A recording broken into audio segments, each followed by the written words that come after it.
The story begins with Arata, who is your average middle-aged Joe, who spends his time overworking at a Japanese black company.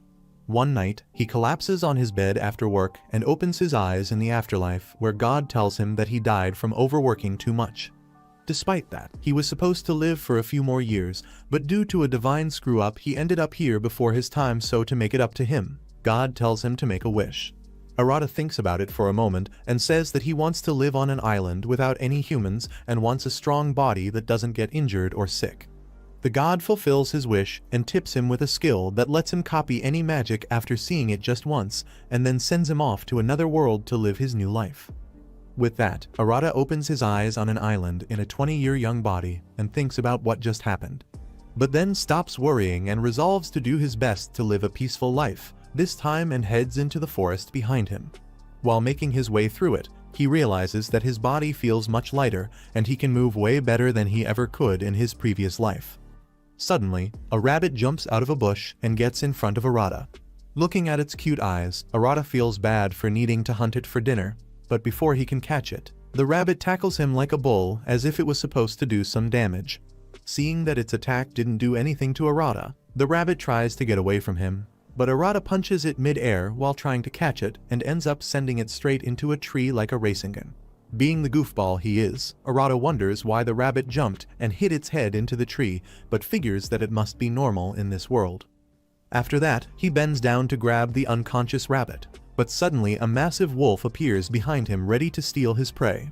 Arata decides to toss the rabbit as bait and runs away as fast as he can until he sees no one behind. Eventually, he stops by a tree to catch his breath and thinks just how close he came to dying once again and wonders if this is what living alone really means.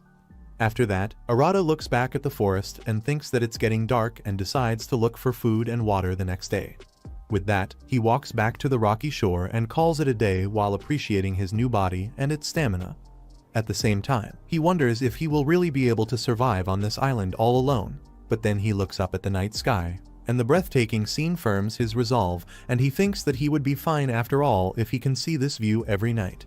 The next morning, he notices how his body didn't feel sore despite sleeping on the rocks, and then decides to explore the beach for some food before going back into the dangerous forest. While walking along the shore, something catches his eye, and he freezes in his place. He takes a careful look and realizes that it's a girl lying unconscious on the beach and starts running towards her, wondering where she came from. Seeing there's no time to waste, he checks if she is still breathing and notices that her breath is fading away slowly. With no other option, Bro decides to give her CPR like in the movies. Clenching his fists, he readies himself to give it a try and apologizes to the girl with a promise that she can yell at him later.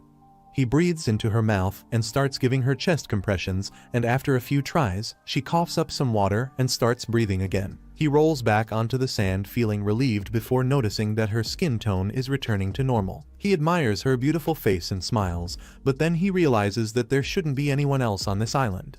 Even so, he can't just leave her like this, so he starts undressing her carefully and tries hard not to look at her. But Bro instantly starts blushing as he notices her red underwear matches her hair, and immediately turns his face away, scolding himself for even looking. Once he manages to get her into dry clothes, he hangs the wet ones on a rope, and after looking at them closely he says that now it really feels like he has stepped right into a fantasy world, because these clothes look like something right out of an RPG. Just then, the girl wakes up and asks Arata who he was. Arata gets close to her and introduces himself before telling her that he found her stranded on the beach, so he saved her life. She nods and tries to sit up, to which Arata shows concern, wondering if she should really be moving. The girl notices her new clothes, which makes Arata flustered, and he quickly explains that her clothes were soaked, so he had to change them. Hearing this, she blushes, and Arata scratches his head awkwardly, muttering that maybe he shouldn't have done that. The girl smiles and thanks Arata for saving her, which surprises him, but he smiles back, relieved that she's okay. She introduces herself as Rihanna Mistoral. Feeling curious, Arata asks why she was lying unconscious on the shore. Rihanna explains that she was assigned to travel to the farthest island under the king's orders, but a massive storm hit them and caused their ship to sink, nearly ending their lives. She then asks if Arata lives on the island, but Arata thinks that he can't tell her the truth and laughs awkwardly, saying that he somehow ended up here as well. Rihanna accepts his answer, since what matters is that he saved her. Arata thanks her, but she says she should be the one thanking him. He suggests taking a break before looking for food and water, and after a while, they head into the forest. Arata checks on her and notices she is tired, so suggests that they should take a break. Feeling exhausted, Rihanna notices how Arata doesn't seem tired and admires his amazing stamina. Arata says that he's surprised too, making her ask how he can be surprised with his own stamina. After that, Rihanna says that this island is weird and based on where her ship sank and how she ended up on this island. It shouldn't be that far off from the kingdom and wonders why the king doesn't know about it. Suddenly, Arata notices a pack of wolves coming towards them, and he realizes that these are the same ones from yesterday. He notices that they're getting ready to attack and quickly tells Rihanna to run, but she smirks and stands there, calling herself the strongest mage. Then she raises her hand and summons wind blades that cut through the wolves like it's nothing. Seeing this, Arata becomes surprised and asks if it was magic, while Rihanna smiles, saying that that should do it. Just then, Arata spots a wolf that somehow managed to survive, sneaking up behind Rihanna. Just as the wolf jumps at her, Arata pushes Rihanna aside and blocks the attack with his arm, but our guy doesn't even flinch and stands there like it doesn't hurt at all. Even the poor mutt feels surprised at his reaction. Rihanna is horrified and turns around to check on him, but he casually says that maybe the wolf got weakened by her spell. After that, he punches it and sends it flying straight into a tree like a cannonball. This shocks both of them, and Arata's mind flashes back to yesterday when the same thing happened to the rabbit. Seeing this, Rihanna just stares at him with a worried look and asks who he really was. Just then, something makes Rihanna feel horrified, and she tells Arata to run away as fast as he can when she gives the signal. Hearing this, Arata turns around and goes pale when he sees a massive alpha wolf walking through the trees with enough force to shake the ground. The wolf grins at them while it prepares to attack, and even Arata can feel the bloodthirsty aura coming off of it, and he immediately realizes that there's no way they can win even if they fight it together. Rihanna prepares a strong spell and shoots the alpha wolf with a massive wind blade, but to her horror, it does nothing at all. It looks like she will turn into some premium dog food as the massive beast leaps straight at her with its jaws open, but Arata intervenes at the last moment and pushes her out of the way. He checks if she's okay, but Rihanna starts yelling at him and asks why he didn't run. She tells him to leave her behind and that she will slow the wolf down and buy him time to escape. Hearing this, Arata looks at her and says there's no way he's letting someone like her die here, and then he turns toward the wolf and says that he will be its opponent. Deep down, he knows that he can't win against the massive beast, but decides that he's got this second chance at life, and he's not going to live with the regret of letting someone die on his watch. And even if he loses, he's fine with being able to buy some time for Rihanna to escape. Rihanna begs him to stop, but Arata charges forward with his fist and slams it into the wolf with everything he has, and the impact sends the wolf flying into the sky faster than NASA's mission to space. Arata watches the massive wolf zoom out into the distance like Team Rocket and then looks down at his own fist, realizing that he's actually really strong, and thinks that the god took the strong part really seriously when he wished for a strong body that doesn't get sick or hurt. After that, he turns to Rihanna to make an excuse for this absurd feat, but finds her still shocked and looking up at the sky like a statue. With that, Arata lets out a deep sigh and talks to God in his mind, saying that there should be a limit to everything. The gods accidentally killed Arata and reincarnated him into a new world with a body free from sickness and injury and the ability to copy any skill just by watching it. With these powers, he starts a quiet life on an uninhabited island, but he feels the abilities the god gave him are a bit like cheating. Meanwhile, Rihanna is still in shock because she has never seen a human take down a monster so easily and asks if that kind of power is normal for him. Arata, with his IQ of a soggy rice cracker, is not sure how to respond and hesitantly calls it magic, to which Rihanna smiles and says that even with her body strengthening technique, she could never do something like that, and assumes Arata is hinting that his magic is stronger than a mage of 7 stars. Arata flinches at her words and quickly denies knowing anything about magic because he knows if he tells her the truth about his reincarnation and the powers from the gods, she'll probably think he's insane. Rihanna notices his thoughtful expression and apologizes for pressuring him and thanks him for saving her from the massive wolf. Hearing this, Arata thinks that if their roles were reversed, he'd probably be just as curious, but he doesn't want her to feel bad, so he reassures her that he's not mad at all.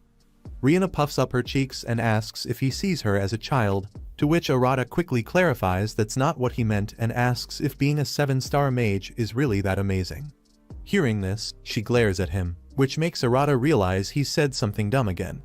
But Rihanna is shocked that he doesn't know about the 7-star mages and wonders how someone could be so isolated, to which Arata says he doesn't remember anything, but Rihanna assumes it's just an excuse. Then she explains that the title of 7-star mage is given to the strongest mages in the country that are powerful enough to fight dragons, and they're admired all across the continent, and she's the youngest one in history. Arata praises her, to which Rihanna looks away shyly and thinks how even with full body magic, she couldn't do anything close to what he did. That's why she's curious about him, but Arata thinks that if he ever sets foot on the mainland, he'll probably be captured. Then Rihanna reminds him they need to find a water source, to which he agrees and tells her to follow him because he can hear the sound of water ahead. They go deeper into the forest and discover a wide stream, which impresses Rihanna that he was right.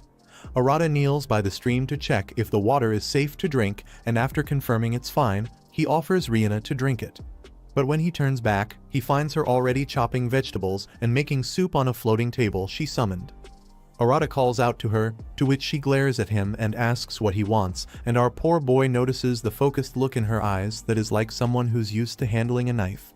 He asks where she got all the cooking supplies from, and she casually says she used storage magic, and Arata is confused by her answer until she explains that with her storage magic, she can store anything at any place and time, and her storage capacity is way bigger than most mages because she's a top-tier mage. Arata is impressed and watches her with a grin while she tells him to sit back and relax while she cooks. He nods and thinks how insanely cool that magic is and how he'd love to have one too. Just then, he sees a strange ripple appear in front of him and he sticks his hand into it. His eyes widen when he notices his hand disappear in the ripple and wonders if he's using storage magic. He is confused if this is the power the god gave him or if it is the cheat ability that lets him copy someone's skills just by seeing them. Rihanna turns and tells him to stop messing around and asks what he's doing. But Arata quickly pulls his hand back and shrugs like nothing happened. The portal vanishes and Rihanna doesn't seem to notice anything, which is lucky because he doesn't want to be in trouble again. Rihanna then asks him to hold the pot while she sets the table and walks over to the pile of broken stones and makes a full table out of nowhere with her magic. Arata can't help but be amazed again while she finishes preparing in just a few moments and lays everything out. Arata praises her once again, to which she explains that she is an S-rank adventurer, and she's clearly used to having meals in places like these. Then she serves him a steaming bowl of tomato soup, which makes his stomach growl. And bro thinks he might have lost his aura points, so he immediately apologizes, but Rihanna just grins, calling him a little kid.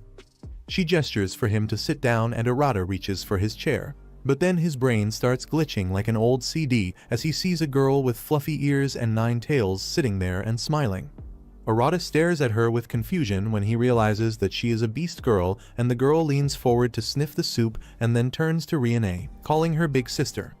Then she starts eating and Arata watches in silence, not sure what to do in this situation. He looks at Rihanna and notices that she is shivering, so he leans in to ask if she is alright. But she insists she's fine, pretending everything's normal. He notices her eyes keep darting toward the girl and wonders if something is wrong with her. Meanwhile, the pot is already empty and Arata realizes if they don't stop her now, she'll eat everything. He glares at the girl and scolds her for stealing someone else's food, but Rihanna instantly tells him to go easy and let her eat as much as she wants. Arata disagrees and says that she might look like a child, but that's exactly why she needs to be taught properly. Rihanna gives in and tells him to let her go, to which Arata notices Rihanna's panic and gently puts the girl down and asks her name. The girl says her name is Luna, and Arata lowers himself to her level and calmly explains that they were about to eat, and she had just taken his portion. Luna's ears droop and she apologizes softly, to which Arata pats her head, saying it's fine, and she smiles back at him, which melts his heart. Then he turns to Rihanna and asks if they have enough food, and she explains that she had prepared enough supplies to last half a year, assuming it would take that long to reach the faraway island. He apologizes and asks if she can cook something for Luna. It surprises Rihanna, but when she sees Luna's bright smile, she agrees. Luna doesn't believe it at first and asks again if it's really okay, to which Rihanna nods and Luna happily thanks her. In response, Rihanna smiles and says she'll get started. asking her to wait just a bit. While she heads off to cook, Arata leans back and thinks that he can't keep depending on Rihanna like this, or he's going to end up a background character. Luna interrupts his thoughts and asks for his name, to which he smiles and introduces himself. Then he remembers that he asked the god for an island that had everything he needed to live alone, so he decides to do things on his own to lower the burden on Rihanna. Arata thinks about it and realizes that this should be an island without humans and wonders if there are other beastmen like Luna living here too, so he asks Luna if she lives on this island. Luna nods in yes and says that she belongs to the tribe of divine beasts and that there are many other tribes as well, like the demon tribe, the ancient dragon tribe, and the vampire tribe. Arata smiles as he understands that there are really no human tribes here. Meanwhile, Rihanna finishes cooking and brings the soup to the table, and they sit down and eat together. Once they finish eating, Rihanna uses magic to set up a large tent with ease and declares that this will be their base from now on. Once Luna goes inside and closes the tent behind her, Rihanna suggests they take some time to talk about what happened today.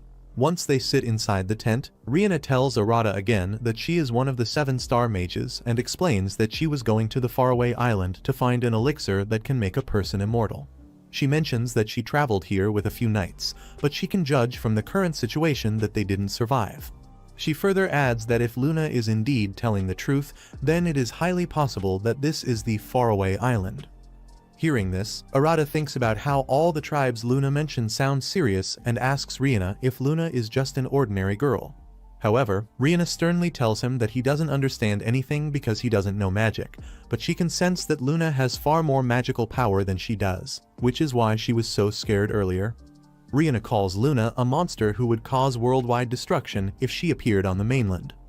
Hearing this, Arata says she doesn't seem to be like this, to which Rihanna agrees and says she just wants to warn Arata about how strong she is. Then Arata asks Rihanna about the other tribes, and she explains that the divine beasts and demons were once part of ancient mythology, and these creatures are at the level of folklore from the time before humans even existed. She mentions the dragons from ancient tales who destroyed entire cities and the vampires, which are considered made-up monsters no one believes in. Despite this, they've encountered a beastman like Luna, which proves that this island is far from ordinary and they don't know what kind of monsters they might meet next. She warns Arata that until they explore the island fully, it's best for them to not run into these monsters because no matter how strong they are, they're still humans, so they must be careful. Arata then asks about the elixir and Rihanna says they don't even know if it's really on this island and that her entire expedition team is gone, and to handle the situation properly, they would need real knights. But Arata has already decided to stay on the island and doesn't want strangers to come, so he tells Rihanna that if they want to leave, they'll have to figure something out to get a boat.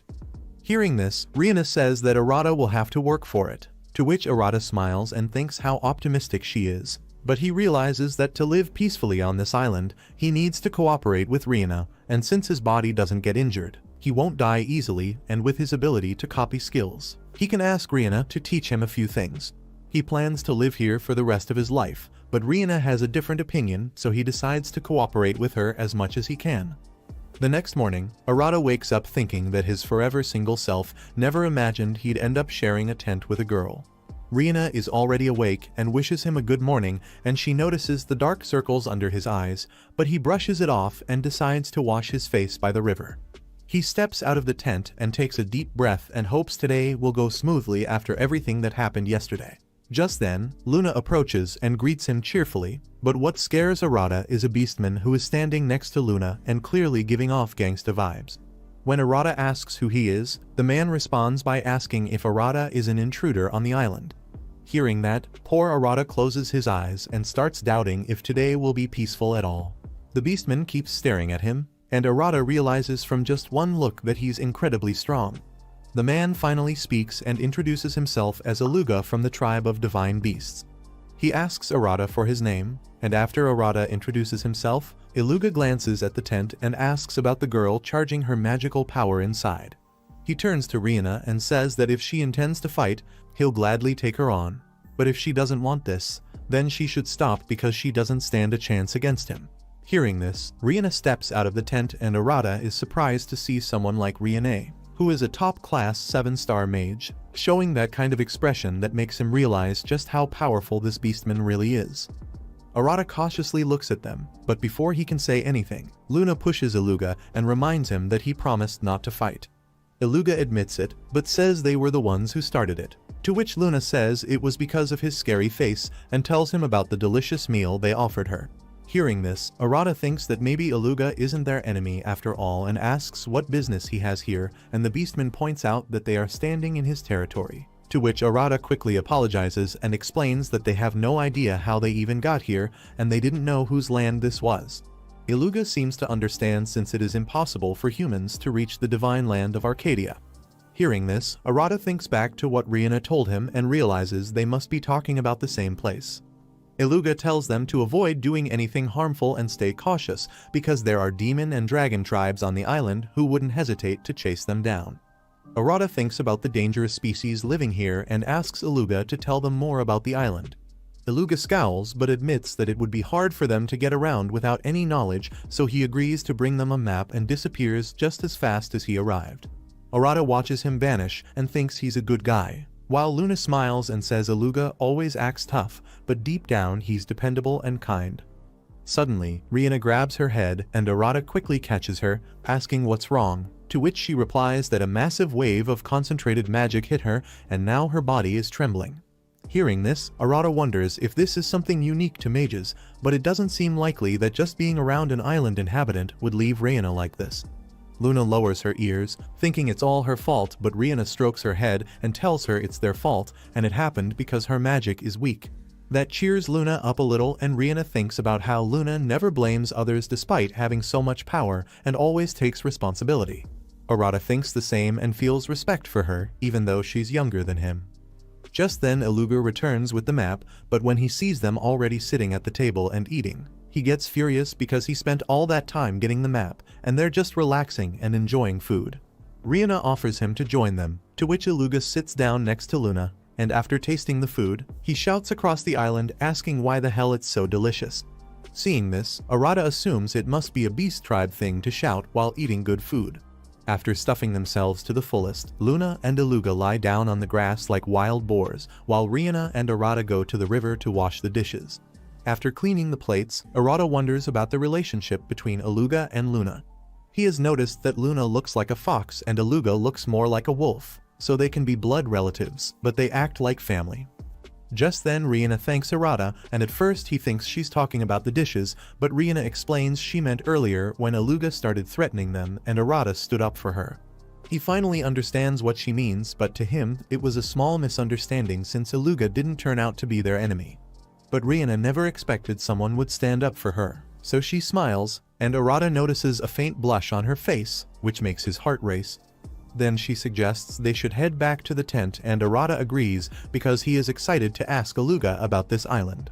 Iluga shows him a map of Arcadia and points out the territories of the beastmen that live here and the demons and dragons that live farther away. He says they don't get along well, but since fighting always ends in big losses, they only clash now and then. Elves live in the west, but they rarely leave their territory, though they still run into beasts sometimes. Hearing this, Arata asks if any of the races ever try to get along, but Iluga says no and explains that it's not about survival or peace, but they've lived here so long that they've stopped caring to fight.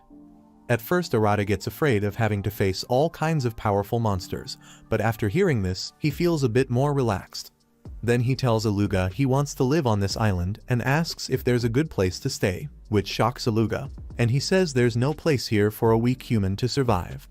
Arata wants to explain about the body that God gave him and how he might manage, but doesn't know how to bring it up.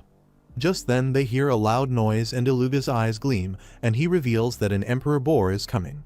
Rihanna doesn't get what that means, but Luna lights up and says it's a feast. When Arata asks about it, Iluga explains that it's a giant chunk of meat, but hard to find since they live underground. Hearing this, Rihanna warns Arata that despite its appearance, this boar is an extremely strong monster, and if it showed up in a city, all the knights of the country would be called in. Just then, a loud roar shakes the forest and the giant boar bursts out, smashing trees as it charges toward them. Arata and Rihanna stand in shock, while Iluga watches the boar and says that it looks hungry since it was under the ground. Then he tells Luna to stay away, but Luna protests, saying adults always say that and then take the best parts for themselves. Hearing this, Aluga challenges her to take down the boar herself if she wants the best cut, to which Luna instantly agrees.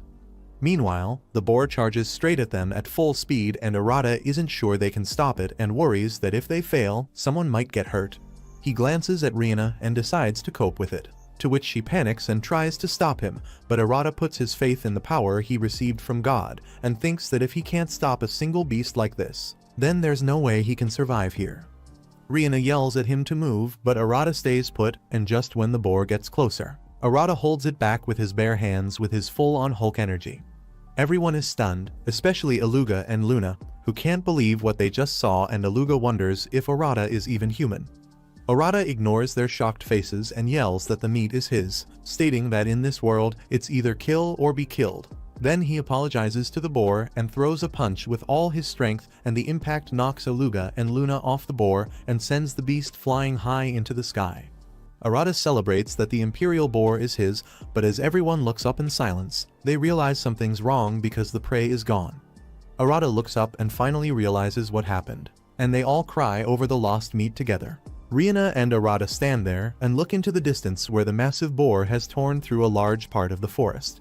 Aluga shouts at Arata for ruining an imperial boar, to which Luna also agrees and calls Arata evil. Poor Arata doesn't know how to respond and simply apologizes. Seeing this, Rihanna steps in and tells everyone to calm down and promises to make a meal for them later, but only if they forgive Arata, to which Aluga and Luna reluctantly agree. Arata looks at Rihanna in embarrassment and thanks her for her help. Then Aluga tells him that he can live in this area if he wants to stay on the island because he can easily find food in it. Hearing this, Arata asks why Aluga said that he couldn't stay here, to which Aluga explains that it's because he thought Arata was human. He then tells Arata that no human can stop an imperial boar or send it flying with one blow, to which Arata exhales and thinks that he is really a human. Aluga smiles and says he's a cool guy, and since Luna has already grown attached to him, he can stay here. Arata thanks Aluga for the permission. Then he turns to Rihanna and Luna and asks what about her, to which she replies that she still has no way to go home and can't survive alone on the island, so she's decided to stay with Arata for now. Luna exclaims happily that they can keep playing together. Arata smiles, glad to see Luna and Rihanna having fun. Suddenly, Arata's face changes as he looks up at the sky while pointing his finger at a massive black dragon hovering above them with its massive wings. Aluga clicks his tongue and says that it's a kid Bahamut from the ancient dragon's tribe. Arata notices that the dragon is holding the same boar he had sent flying earlier and wonders how it got it, but just before he can think of anything else, the dragon drops the boar and sends it crashing down toward them. Everyone starts screaming, but Arata tells them to get down and uses his op strength to catch the massive boar and saves them all. After that, he asks if everyone was alright. Luna tells Arata that he is amazing and Aluga nods, saying that Arata is not human. Just then, Arata notices the black dragon flying down towards them and throws the boar down. Aluga asks if Arata is sure he can stop the dragon, to which Arata confidently says yes, and Aluga tells him to handle it while he gets ready to strike. After that, Arata resolves himself to catch the flying lizard, but then the dragon suddenly transforms mid-air and becomes a girl with dragon horns. She smiles at Arata, thinking herself the Beyonce of this world, and says that it is brave of him to propose to her like that. Everyone is shocked while Arata is unable to understand what's going on because the girl suddenly hugs him and calls him my lord while saying his body is strong and perfect for hugging. Arata doesn't know what to say back, so he just thanks her because he can sense that she doesn't have any bad intentions. But he still has no idea why she's calling him my lord. He turns to Rihanna to ask for help and notices that she is feeling sick again and has fallen on her knees. He runs over to her and asks if she's okay, to which she says she just got hit with too much energy again. Arata says that she doesn't look okay, and it must be the magical pressure from Aluga and the dragon kid, so he picks her up in his arms and takes her out of there. She blushes and tries to say something, but our guy refuses to listen to her complaints and bolts away from the group with all his strength while the dragon girl tries to chase after them, but Aluga keeps her in check. They run to a river deep in the forest where Arata sets Rihanna down against a tree. He notices her pale face and hugs her as he tells her to calm down and breathe slowly and deeply. For a while they just sit there in an awkward embrace while she tries to catch her breath. Arata is embarrassed to see that Rihanna feels the same until she suddenly falls asleep in his arms, which surprises him, but then he smiles because she must be really tired after everything that happened today. Just then, he hears a rustle from the bushes, and it's Luna who asks if Rihanna is okay and if she's hurting her just by being near. Arata pats her head and tells her not to worry and says that Rihanna actually likes spending time with her. Then he suggests that if she's really worried, then she should try to suppress her magic as much as she can when she's near Rihanna, and Luna nods, saying that she'll try her best. Then Arata asks Luna to watch Rihanna for a while, and he will go and ask why the dragon girl came to them in the first place. Meanwhile, Beluga is holding the girl who keeps demanding to be let go, but he refuses because he knows she'll just run off. Then she sees Arata coming out of the forest and gets excited, while Beluga asks if everything is alright, and Arata says that Rihanna has calmed down now. He walks up to the girl and asks her name, to which she smiles and says that she's Tiltu, the daughter of the great Bahamut and part of the ancient dragon tribe that lives on the island. Arata imagines Bahamut as some powerful dragon he's only ever read about in comics, then introduces himself and says he just started living here yesterday. She praises his name and once again calls him my lord, to which he finally asks why she keeps calling him my lord. Tiltu looks confused and says it should be obvious because he proposed to her with passion and she happily accepted.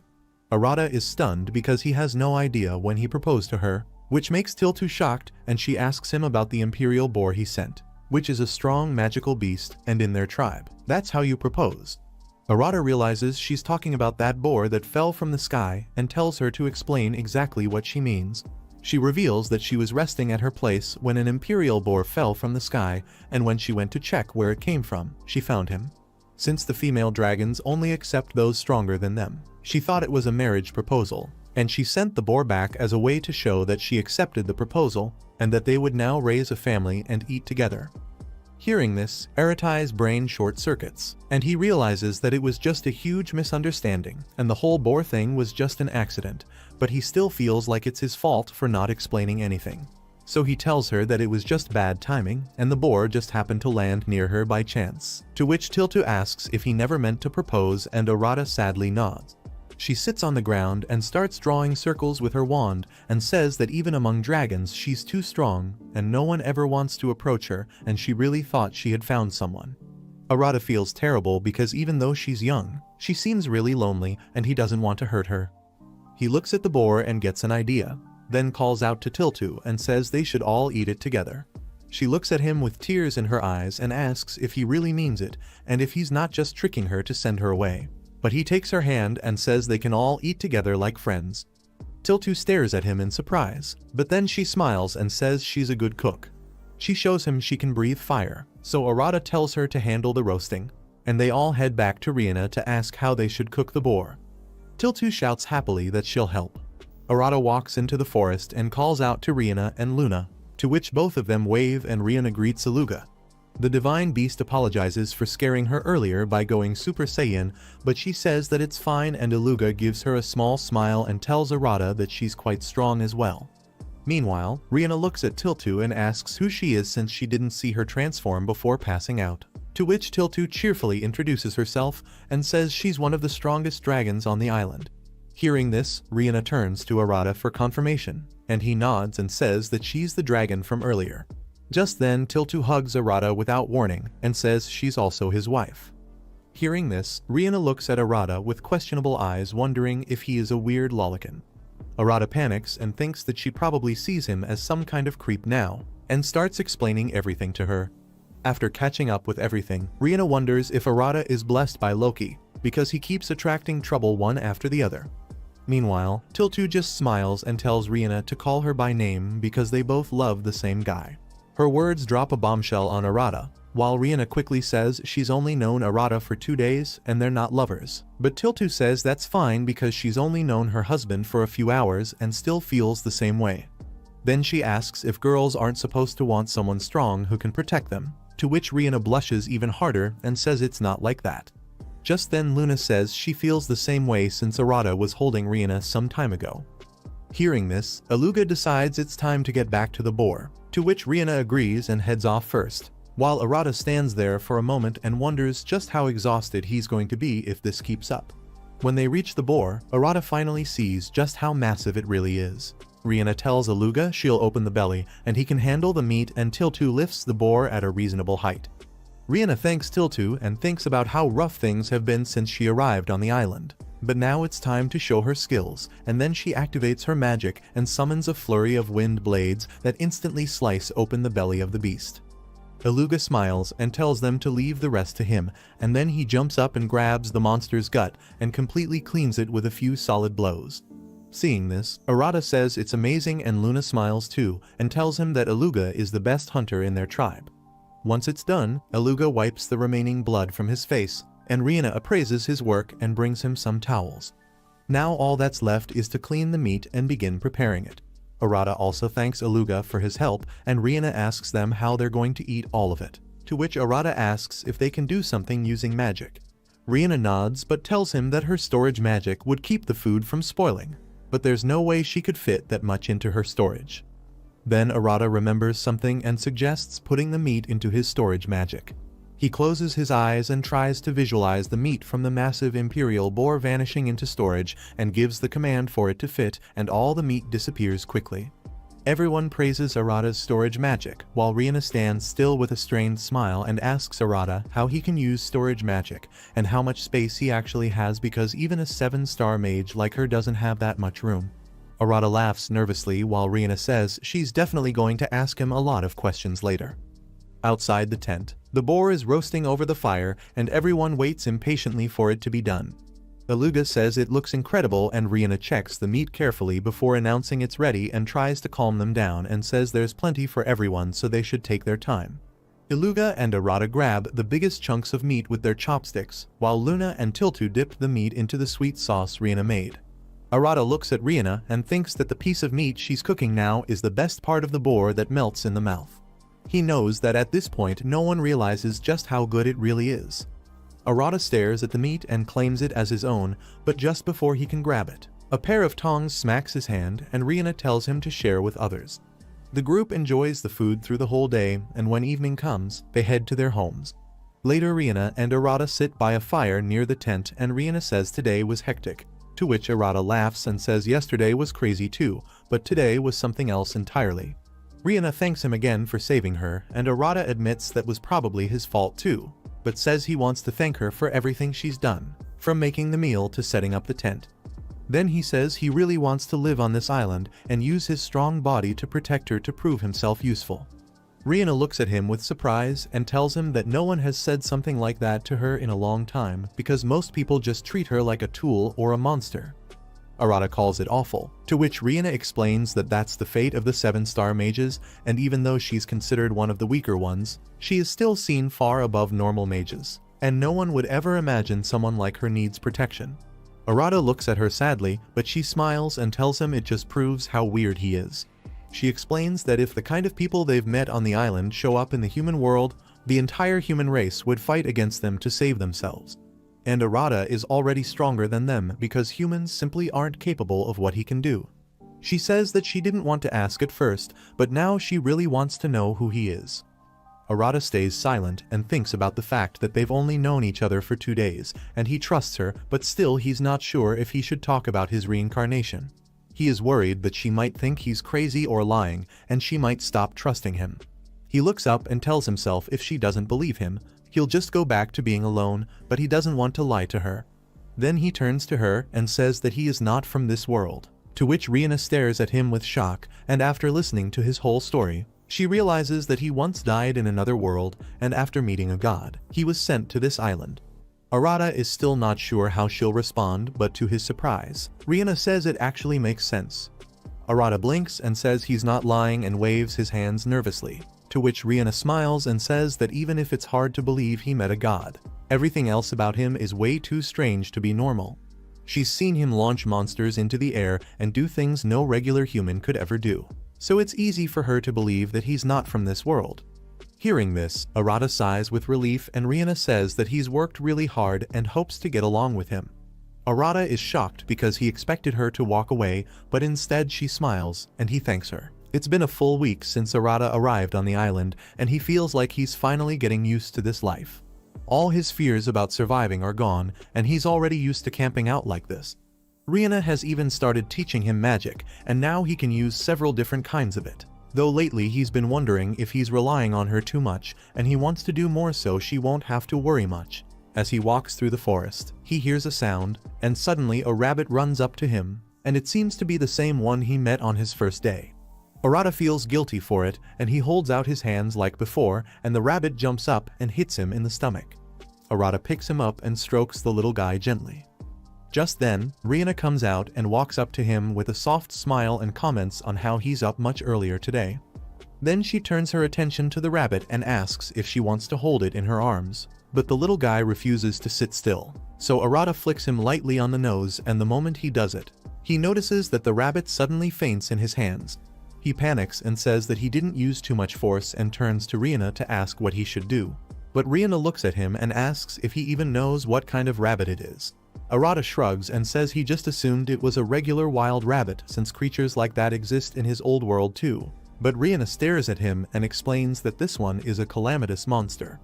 Arata still doesn't understand what that means, so Rihanna adds that it's a catastrophe-level creature, and if one of these shows up in the human world, then only the 7 great mages or the most powerful adventurers would be able to fight it.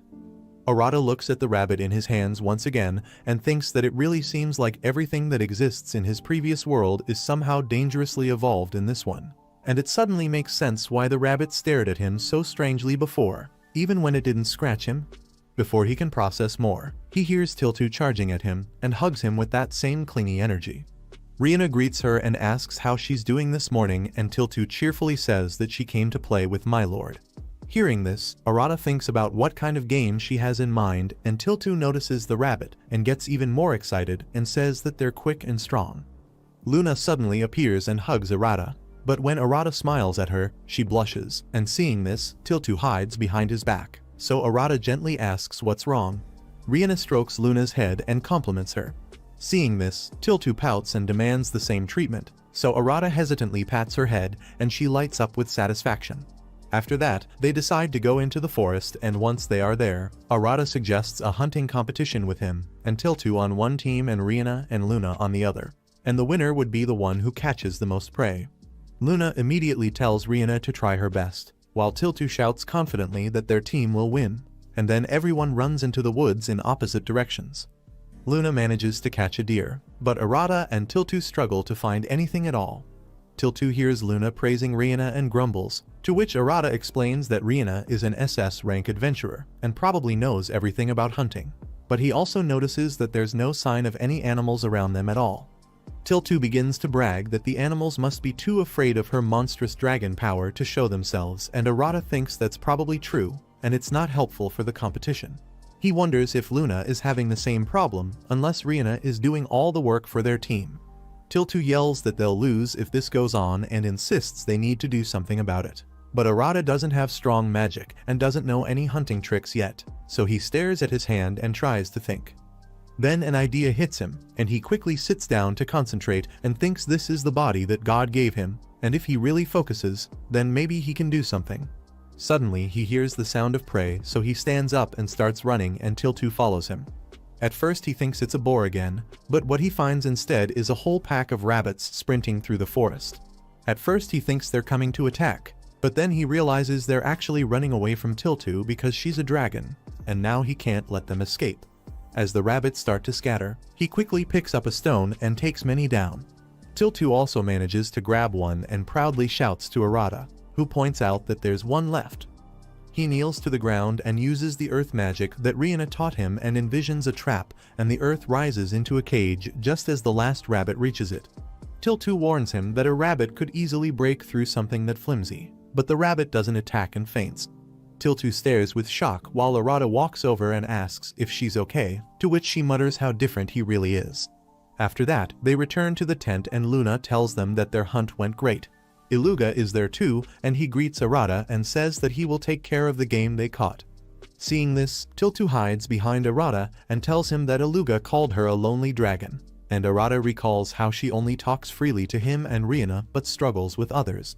During the boar hunt, she was so excited that it didn't matter. But now that things have calmed down, she's back to being shy. She once told him that it's hard for an ancient dragon to make friends, and that makes Arata want to help her even more. Just then Luna asks Arata how many rabbits they caught, and before he can answer, he looks at Tiltu and asks her instead. She blushes and nervously says they caught 3, to which Luna grabs Tiltu's hand and excitedly asks her to explain how they managed to do it, because rabbits are usually hard to catch. Tiltu glances at Arata like she wants him to speak for her, but he just waves her forward and encourages her to try and thinks that if she can open up like this, then no one will ever call her a weak dragon again. Tiltu straightens up and shyly tells Luna that they'll start training right away, and the girls smile at each other while Arata watches them with quiet pride. Luna calls Arata over and says that she and Tiltu will go play until dinner is ready, and he watches them run off together like best friends. It's been a month now since Arata first came to this island, and as he looks at the map, he realizes that they still can't explore the southern part. Iluga confirms this and explains that the younger members of the demon and dragon tribes are hostile, and while Arata might be fine, he's worried about Riene. Arata then asks about the territory where the elves live, and Iluga says that the elves prefer to stay isolated, but no one can say how they would react to seeing a human. Luna mentions that the spirits live there too, so she thinks they'll be fine if they're careful. Arata thinks about what he's learned and realizes that each tribe seems to have its own hierarchy. For example, in the Beast Tribe village, the normal beastmen live ordinary lives while the divine beastmen hold higher status. Meanwhile, in the Elven village, the supreme elves are in charge and the ones who control the spirits are treated like gods, so maybe the best place to visit first would be the Beast Tribe village. Iluga agrees and says he'll tell Arata everything he needs to know, but advises him to bring a gift, like the meat of an imperial boar, and the villagers will welcome them with open arms. Arata nods and then asks if there's any way to leave the island, but Iluga tells him that's impossible and explains that there is a powerful barrier around the island that makes it completely sealed off. One can enter the island easily, but leaving the island is impossible. He reveals that, according to the elder of his village, that barrier was created by the god to trap the strongest monsters so they can't escape into the world and bring chaos. He says that this is the divine island of Arcadia, and the world outside is peaceful only because everything dangerous is locked up here. Hearing this, Arata thinks that he was reincarnated because he wanted to explore the island. But it was never the right place for Riene. She has been helping him since he got here, so Arata decides to help her in return and promises to find a way for her to leave the island. He thinks he'll live a good life here and make sure Riene gets home safely. That night they are sitting in the tent, and Arata tells Riene the first thing they need to do is visit the beastmen and ask to stay in their territory because they're already living here without asking, so they need to get permission first. Riene agrees to him, and once they finish planning, Arata asks who wants to bathe first, and Riene instantly gets ready and explains that she's all sweaty. After that, Arata sits outside the tent and thinks that even if there are no bandits, he still needs to stay alert because there are other monsters. He knows Riene can only handle weaker monsters, but his god-given body can sense any danger, so he focuses, and right then he hears something coming from above. As he looks up, he notices a shadow in the sky and a human shape flying toward him. As it gets closer, he sees it's a girl with long hair and elf ears who lands in front of him with a calm look and says she came because she smelled something good. Her eyes remind him of a predator like Iluga or Tiltu, and it feels like she is more powerful. She introduces herself as Wilhelmina Vermilion and says that she's a vampire who's lived here a long time. Arata tells her his name and says he somehow ended up here without knowing how. She smiles and says something interesting is finally happening on this island. Then she looks at the house and asks if she can taste the thing she smelled, and before he can react, she summons a huge crystal fragment and launches it. Arata destroys it right before it hits the door and yells at her for doing it, but she just asks how fast he is since she attacked first. Arata stays calm and says he is confident in his fitness, to which Wilhelmina laughs and summons dozens of crystals that rush at him at full speed. Arata curses and shatters them one by one, but one slips through and hits the house. Arata rushes to the wreckage to check on Riene, but she steps out of the smoke with only a towel on and tells him not to look. He apologizes but quickly refocuses because the vampire could still attack. But she claps and calls it amazing and tells them to flirt more. Hearing this, Riene asks who she is, and Arata points at Wilhelmina and says that she is some kind of top vampire, to which Wilhelmina laughs again and tells them to continue their flirting. Arata says he still doesn't get what she means, and Wilhelmina explains that unlike normal vampires who drink blood, higher ones like her feed on emotions instead. And currently she is enjoying the embarrassment of Riene, and she thanks them for the delicious love comedy, though Arata has no idea what comedy she's talking about. He thinks back on the attack and realizes that she's too weak to even scratch him, and the spell was aimed more at Riene, and it just landed near the bathroom, which basically means she never had any intention of hurting anyone. Then she flies closer to them and says she really loved the change in Riene's emotion for the man she loves. Hearing this, Riene yells that she'll not allow that to happen again and starts strengthening her magic. Seeing this, Wilhelmina says she is sensing Riene's anger with a spicy little pinch of shame, and she likes that too. Just then, Rena unleashes a storm of wind blades that rip the vampire apart right there, and her body shreds into pieces. Riene stares in disbelief as those pieces turn into a cloud of bats, swirling above them before reforming into Wilhelmina again without causing her any harm. Then she walks towards them and asks if they really thought that would be enough to kill her. Then she winks at Rena and says that her emotions made the perfect dessert this time, and with a little stretch, she says she's satisfied for now since she managed to get a good meal from some random strangers. With that, she turns around and tells Rena to be more lovey-dovey next time. Both Riene and Arata stare at her in silence as she vanishes into the trees. Arata is still thinking about the useless stuff she said while Riene is trembling with rage. Arata exhales slowly, and he can already feel that peaceful days might be far off. A few days after Wilhelmina's sudden appearance, Arata makes his way to the village of divine beasts. He is standing at the village entrance and thinks that he imagined it to be more fantasy-like, but it just looks like a completely ordinary village. Just then, Iluga and the girl standing beside him greet the guests with a warm smile, and Riene immediately asks who the girl is, to which Iluga awkwardly introduces her as his wife. Hearing this, Arata and Riene both freeze in place, while the girl bows politely and says her name is Libya. In response, Arata introduces himself and Riene and teases Egla about his marriage. Libya nods along and reveals that Iluga had been sneaking out of the house lately, and she was worried he might be cheating on her, and if that was true, she'd have drowned him in the ocean. Iluga then shifts the topic and asks if they should show them around. As they walk through the village, they meet other beastmen, and Arata quickly notices that none of them have the kind of strength Iluga does, to which Iluga explains that the people here are ordinary beastmen now, but long ago their ancestors were mighty divine beasts, and some of that strength still runs in certain bloodlines, and those who inherited that power live at the top of the hill, while the rest live in the village below. Hearing this, Riene realizes it's kind of like nobles and commoners, and Iluga reveals that they never asked for worship or titles, but the villagers themselves started calling them gods. While the divine beasts hunt and protect, the beastmen grow crops and provide for the community in other ways. Luna adds that everyone's busy with their own roles and they're just trying to survive on this dangerous island. Arata now understands that since the beast people have no powers, they rely on the strong to survive. Finally, Iluga says they've arrived and points to a massive building that looks more like a palace than a home. Looking at this rich living style, Arata is near to thinking that Iluga shits diamonds and asks if it's his house. But Iluga shakes his head and says this is the Elder's mansion and explains that the divine beasts like him were born with strength passed down from the Ancient Ones, but the Elder still carries that legacy more than anyone else. Luna grins and says their grandmother is so strong that even if all the divine beasts fought her together, they wouldn't win. After that, they go inside and see a woman sitting there giving 10 of 10 baddie vibes and casually smoking a pipe. She greets them, and both Arata and Riene are stunned to see her. She chuckles and says that they must be the strangers she's heard about and introduces herself as Phoenix, the head of the divine beast tribe. Arata and Riene introduce themselves and thank her for the warm welcome, to which Phoenix tells them not to be formal and just call her Suzaku. She says that she hates being called Elder, but Iluga insists that it's better to call her Elder. They tease each other for a while, and it's clear they've known each other for a long time, even if they're not related by blood. Arata can see the strong bond between them, and it makes him smile. After that, Phoenix says Luna told her a lot about the two of them, and since Luna likes them, it means they are not bad. Then she raises a finger and gathers a small light at the tip and throws a fireball at Arata.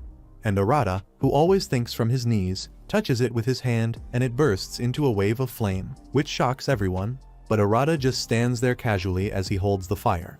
Seeing this, Phoenix bursts out laughing and praises him. Rihanna stares in disbelief and says that fire has more magic than she's ever held in her life, and she didn't think Phoenix would fire it so casually and dumbass Arata would catch it too. Arata just smiles awkwardly and says he didn't realize how strong it was and finally puts the fire out. Then, Phoenix steps closer and says she hasn't felt this warmed up in a long time and tells Iluga to handle the rest and show them the village, and later they will have a party. Iluga apologizes for Phoenix's behavior, to which Arata says he is getting used to this island. As evening comes, everyone gathers in the central square for the celebration. Phoenix raises her mug and announces to everyone that Iluga has brought new friends, and one of them is a monster who remained unharmed against her flames. The villagers cheer, and the party begins. Luna hands Rihanna a plate of food, and Arata thinks he was a bit worried about Rihanna, but he can sense that the divine beasts have suppressed their magic for now. Arata then tries the food and enjoys the taste of the cutlet sandwiches made by Rihanna using emperor boar meat. When Phoenix sees this, she also takes a bite and starts screaming that it's better than any boar meat she's had before, and then she hugs Rihanna tightly and compliments her cooking. Just then a loud explosion shakes the square, and a few people go flying. Arata and Rihanna look at the chaos tiredly, and Phoenix waves it off and says that the young ones are getting wild. Arata doesn't think that explains it as he notices someone getting closer. Just then, a huge guy named Gaius, who is a descendant of the divine beast Behemoth, stomps toward them holding one of Rihanna's sandwiches and asks who made it. Rihanna nervously says it was her, to which the beast points at her and says she will be his bride. Rihanna becomes shocked as Gaius says it again, and when Arata steps forward like a Korean oppa to protect her, she feels relieved. Seeing this, Gaius growls and asks what Arata wants, to which Arata says a random guy can't just show up and declare something like that. Gaius lifts the sandwich again and asks if Rihanna made it. Then he turns to her and shouts that she must become his wife and make these for him forever. Luna notices something is wrong with Rihanna, and Arata sees her holding a hand over her mouth. Arata thinks that the divine beasts have been holding back their magic for Rihanna's sake, but Gaius is doing the opposite and trying to overpower her. Arata gets clearly pissed off, but Gaius tells him to move or he will throw him away, to which Arata shrugs off his jacket and says he's welcome to try. As the two are ready to confront each other, Suzaku smirks and says fighting over a girl is a fine idea, but kicking out a guest is bad manners. Hearing this, Gaius roars for her not to interfere, to which Suzaku snaps back that he's the only one ruining the fun, but she understands how he feels. Then she raises her hand and a massive flame appears, and she announces that this will be settled with a duel of divine beasts. Arata and Rihanna ask what's happening, to which Iluga explains that they honor their ancestors through trial and battle, and when they can't settle something, they swear an oath and fight, and the loser must give in to the winner. Hearing this, Arata asks if he will fight with Gaius for Rihanna, and Gaius nods. Suzaku looks at the crowd and asks if anyone has any objections. Iluga objects and tries to remind her that these are their guests, but Suzaku tells him not to be stingy. Rihanna turns to Arata with worry in her eyes, and he tells her to leave it to him, and she smiles, saying that she trusts him. The beastfolk form a circle around them, and Gaius says he'll take Rihanna, but Arata thinks he will never let someone like him have her. Then Phoenix announces that if Gaius wins, Rihanna will become his bride, and if Arata wins, she'll grant any wish within reason. Hearing this, Arata checks if she's serious, and she swears that she will keep her word, to which Arata thinks she's probably lived here since ancient times, so maybe she knows a way off the island. Then he glances at Rihanna and decides the best way to repay her kindness is to take her home, and for that he needs to win this duel. Suzaku raises her hand and says the fight must honor their pride and signals the start. The duel begins, and they crash into each other with brute force. Rihanna and Luna are watching anxiously, and Arata realizes Gaius is stronger than even Tiltu, but our hero is not ready to back down. He blocks the first hit and strikes back, which shocks Gaius that the human stopped his charge, while Suzaku laughs and says Arata keeps surprising her. Once again, Arata pushes forward, and the onlookers shout in awe and wonder how a human can move like this.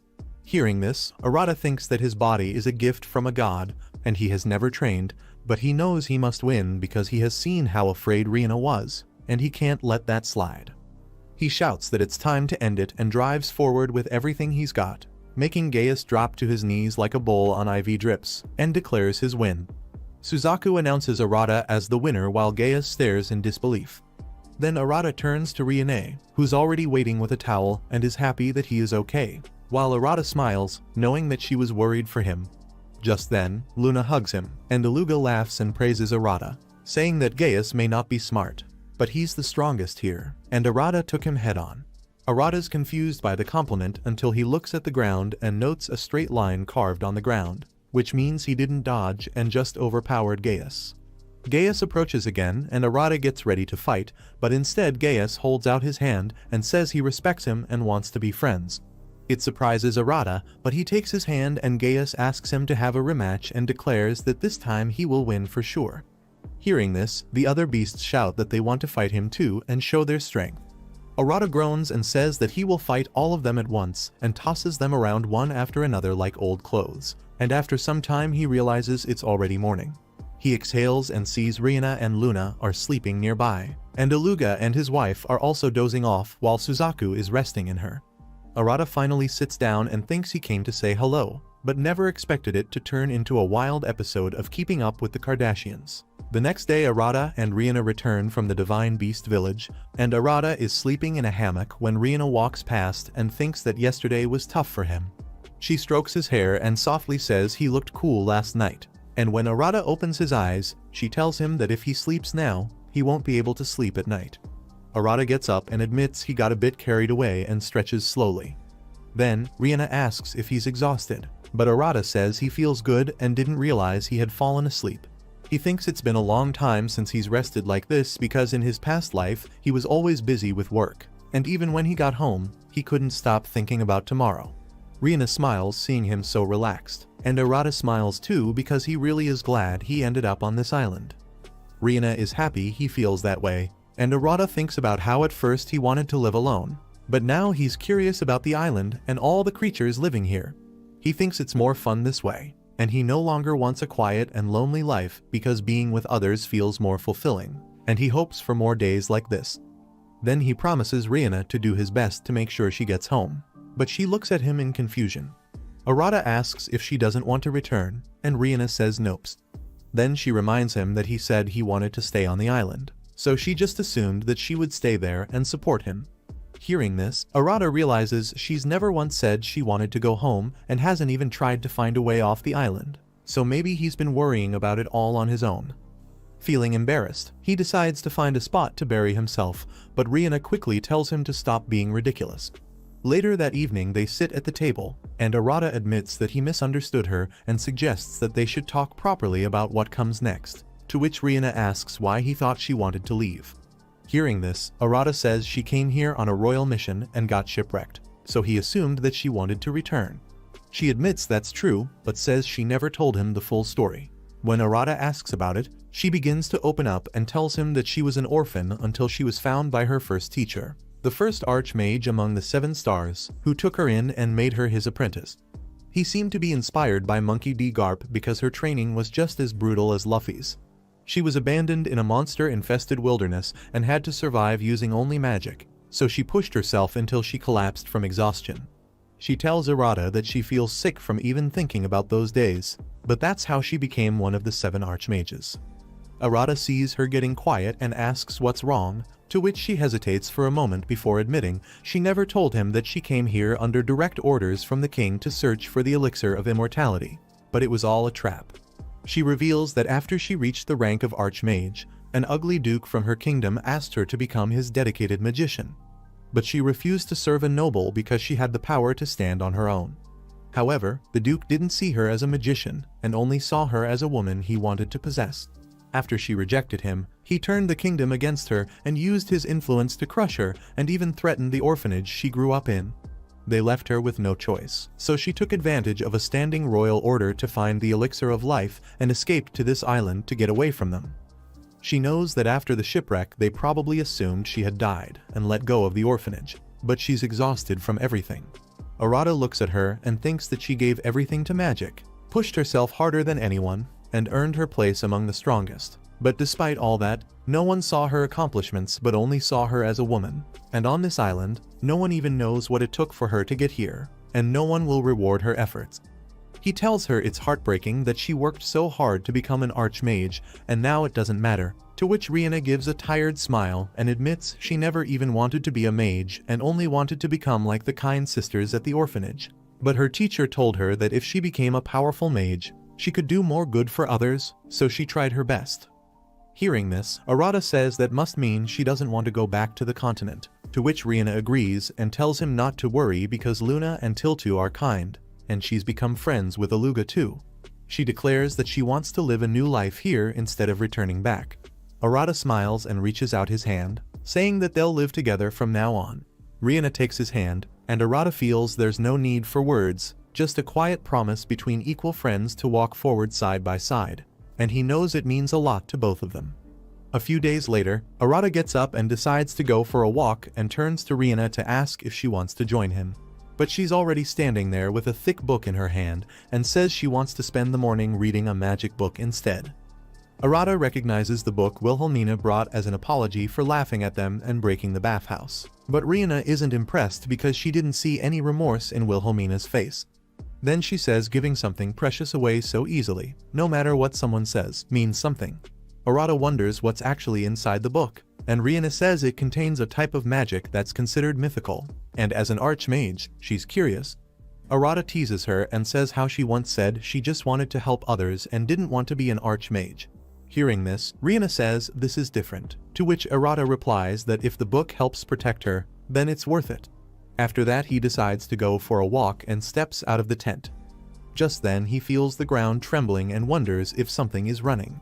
A few moments later, Egla appears from the forest and asks if they've seen Luna, to which Arata replies she had dinner with them yesterday and went home as usual and asks what's happened. Hearing this, Aluga reveals that Luna hasn't been home since yesterday, and he doesn't know where she went. Lena overhears them and comes out of the tent and asks Arata what happened, to which he tells her that Luna hasn't returned home since yesterday. Hearing this, Lena suggests they should go search for her, but Aluga says he will handle it himself and asks them to tell Luna to come home if she returns. With that, he turns and runs towards the forest while Arata and Lena are still standing. Lena then says they should look for her as well because she is not that weak to be beaten by the beasts in the forest and something might have happened to her. Arata agrees to her and says he will search for Luna while she waits here. Then he turns around and runs into the forest and looks around but finds no sign of Luna and thinks that Luna might be in trouble because she hasn't returned for a whole day. Then he recalls that she seemed cheerful as always when she visited them, and she even said she wanted to throw a party for Aluga and his wife's wedding anniversary. She told him that she would leave early to prepare a gift for them, and this made Arata think that something must have happened while Luna was preparing the gift. Just then, he feels her presence nearby and thinks that she is alright, but he's still unsure why she hasn't returned home. Arata approaches a tree and sees Luna sitting with her back to him. He calls her name, to which she turns around and looks at him with shock. He says he's glad that he found her but wants to know what she's doing, to which Luna moves away and shows a couple of wolf cubs to him. Seeing this, Arata kneels in front of Luna and asks where they came from, to which she sadly explains that she wanted to give them as a gift to Livia because Livia wanted a child. Hearing this, Arata nods and asks where their parents are, and then he gets a wild idea and asks if she has already killed them.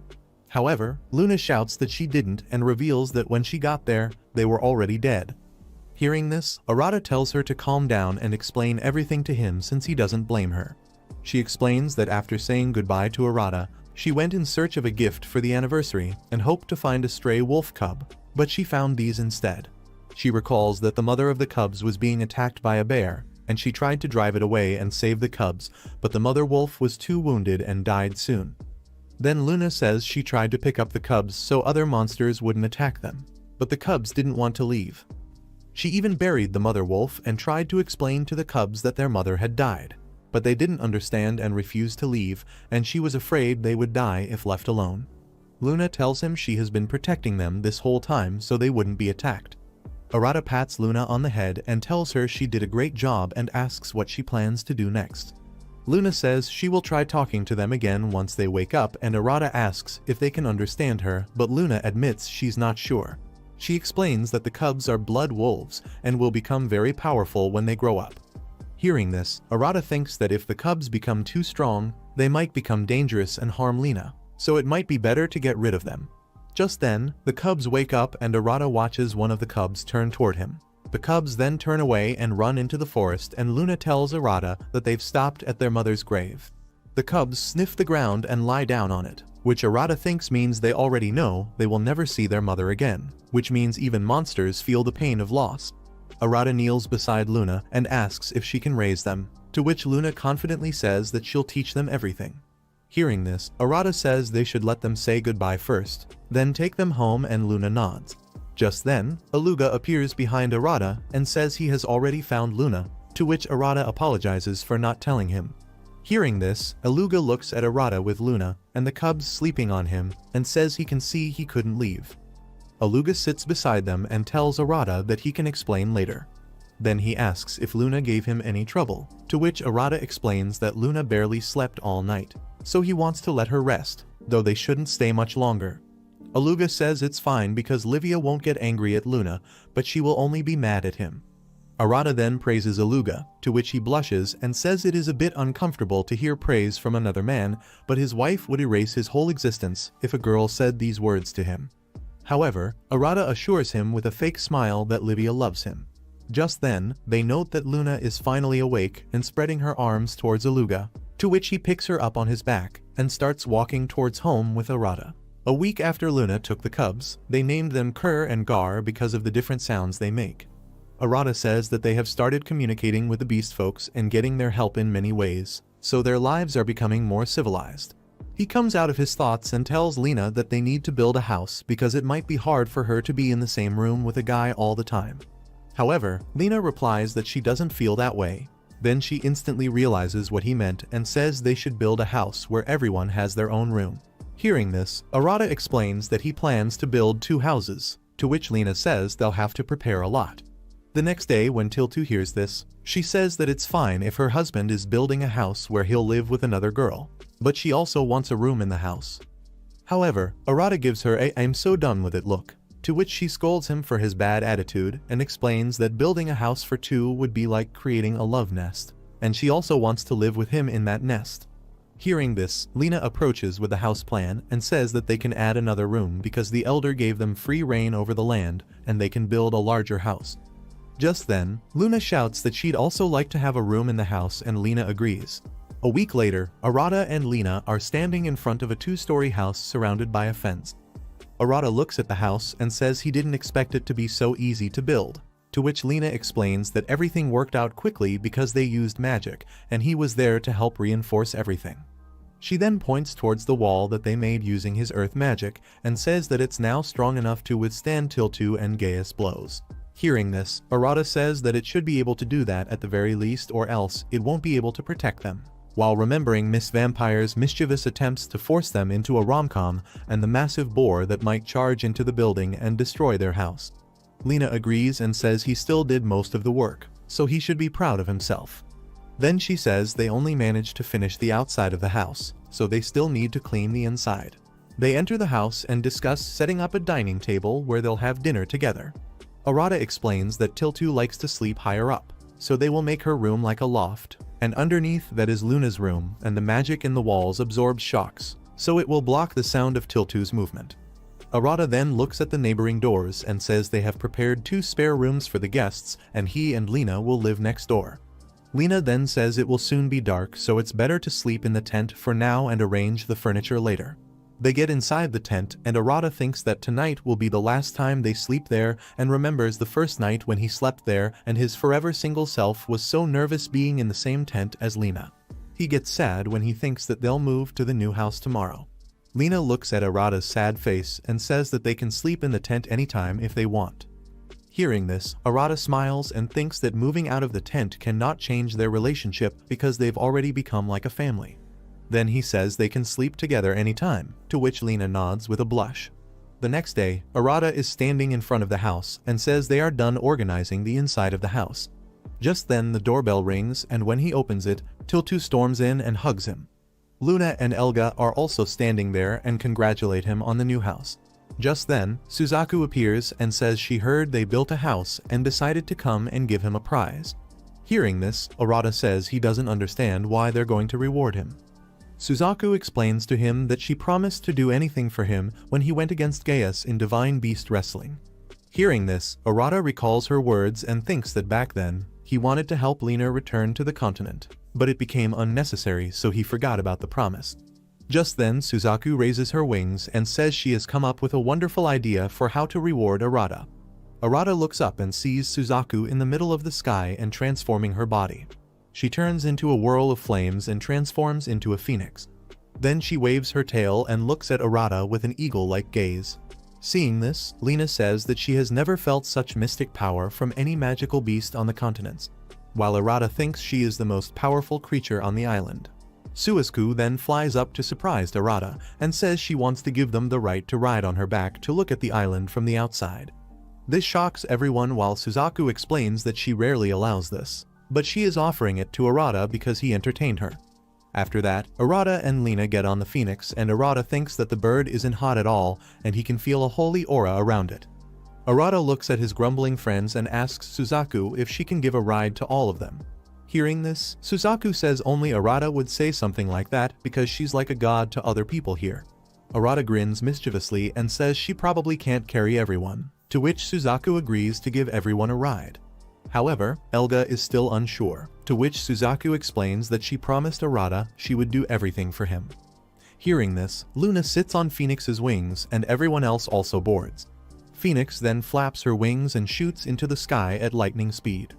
Arata closes his eyes in fear and tells everyone to relax, and when he opens his eyes, he gazes at the island in awe.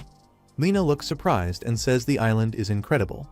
Arata also finds it amazing and realizes it's the first time he's seen the island from the outside, and he didn't know it was so huge and thinks there must be different races, cultures, and unknown places. Then he looks at his friend's smiling face and feels glad that he was reincarnated into this world. He calls Lina and says many more fun days are ahead and thinks he will keep living a happy life on an island full of powerful creatures. He hopes God continues to watch over him. Meanwhile, somewhere on the continent, 7 archmages gather around a round table. A mage asks if they are sure that Lina is dead, to which another mage says she is dead because her ship was caught in a storm no one could survive. The mage then says, even though she was the youngest, she was still one of them. He says the kingdom wants to use them as pawns, but they will not let it happen. Hearing this, another mage replies that losing an inexperienced girl is not a big problem, but an unfinished mission could damage their reputation, so he'll go to the island himself. He declares that he will find the faraway island and get the elixir of life. As he turns away, other mages tell him to complete the mission and not shame their name. Just then, another mage stands up and says she's worried about him going alone and offers to join. Hearing this, their leader thinks that they're more likely to succeed together and grants permission, to which the mage smirks and says it's time to head to Faraway Island. 2 weeks later, Arata opens the gate to welcome the flood of beastmen visiting from the village and thinks that many beasts often come to play and eat Lina's food since their ride on the Phoenix. Elga and Luna get worried about their decreasing portions and try to hold them back, but some of them still sneak through. However, Lina tells Arata they still have lots of boar meat, so there's no need to fight over food, to which Arata says that everyone is having fun, so it's fine. Then he reaches for a bun to taste it, but Lina smacks his hand and tells him that they're bringing the food as gifts to the village.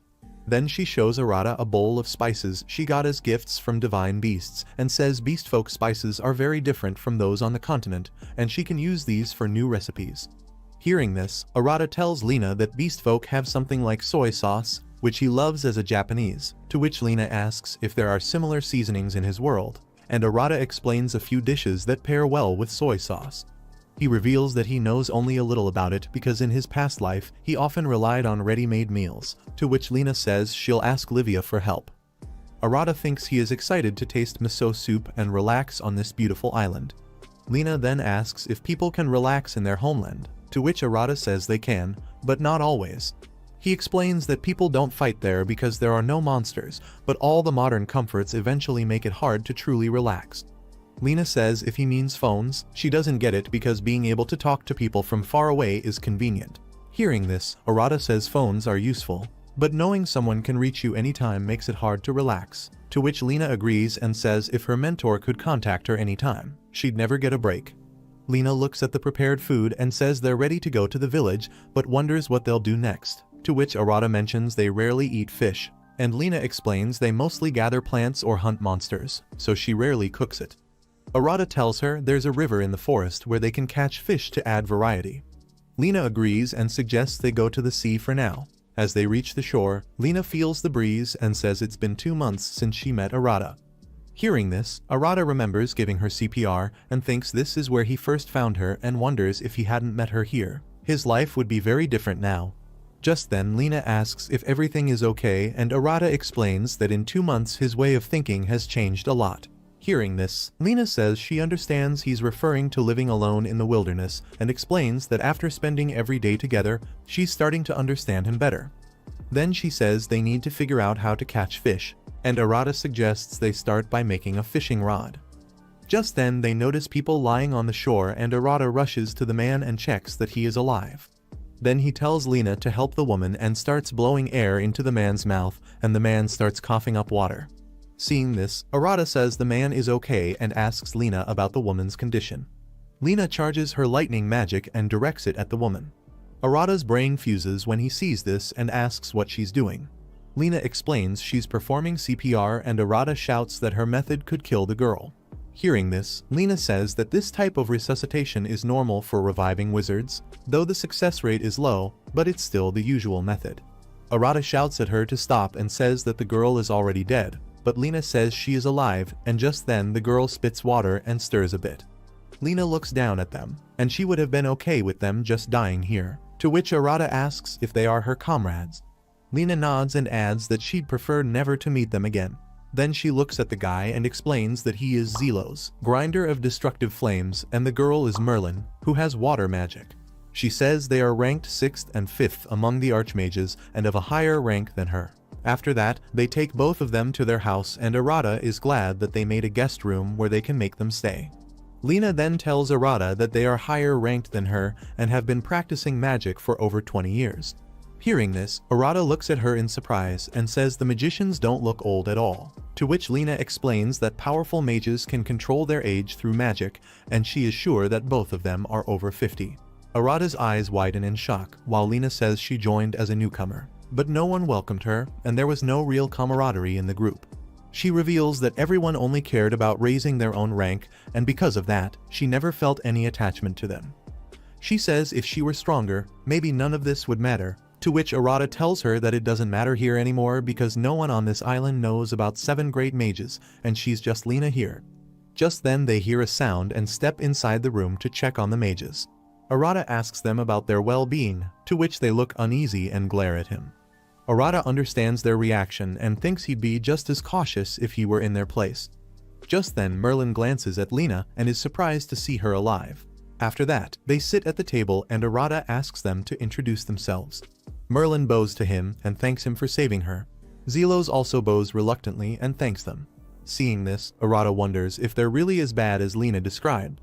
Zelos and Merlin then explain that they use fire and water magic, and they currently hold the 6th and 5th ranks among the Archmage stars. Then Arata tells them he got stranded on this island around 2 months ago and has been living here ever since, and then he points at Lena and says she probably doesn't need any introductions.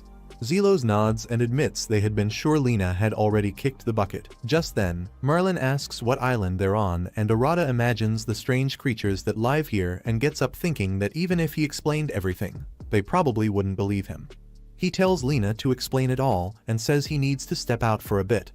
As Arata leaves, he looks up and sees a dragon flying overhead, and just then Tiltu transforms into her human form and clings to him like a leech. She sniffs his body and shouts that he smells like another woman.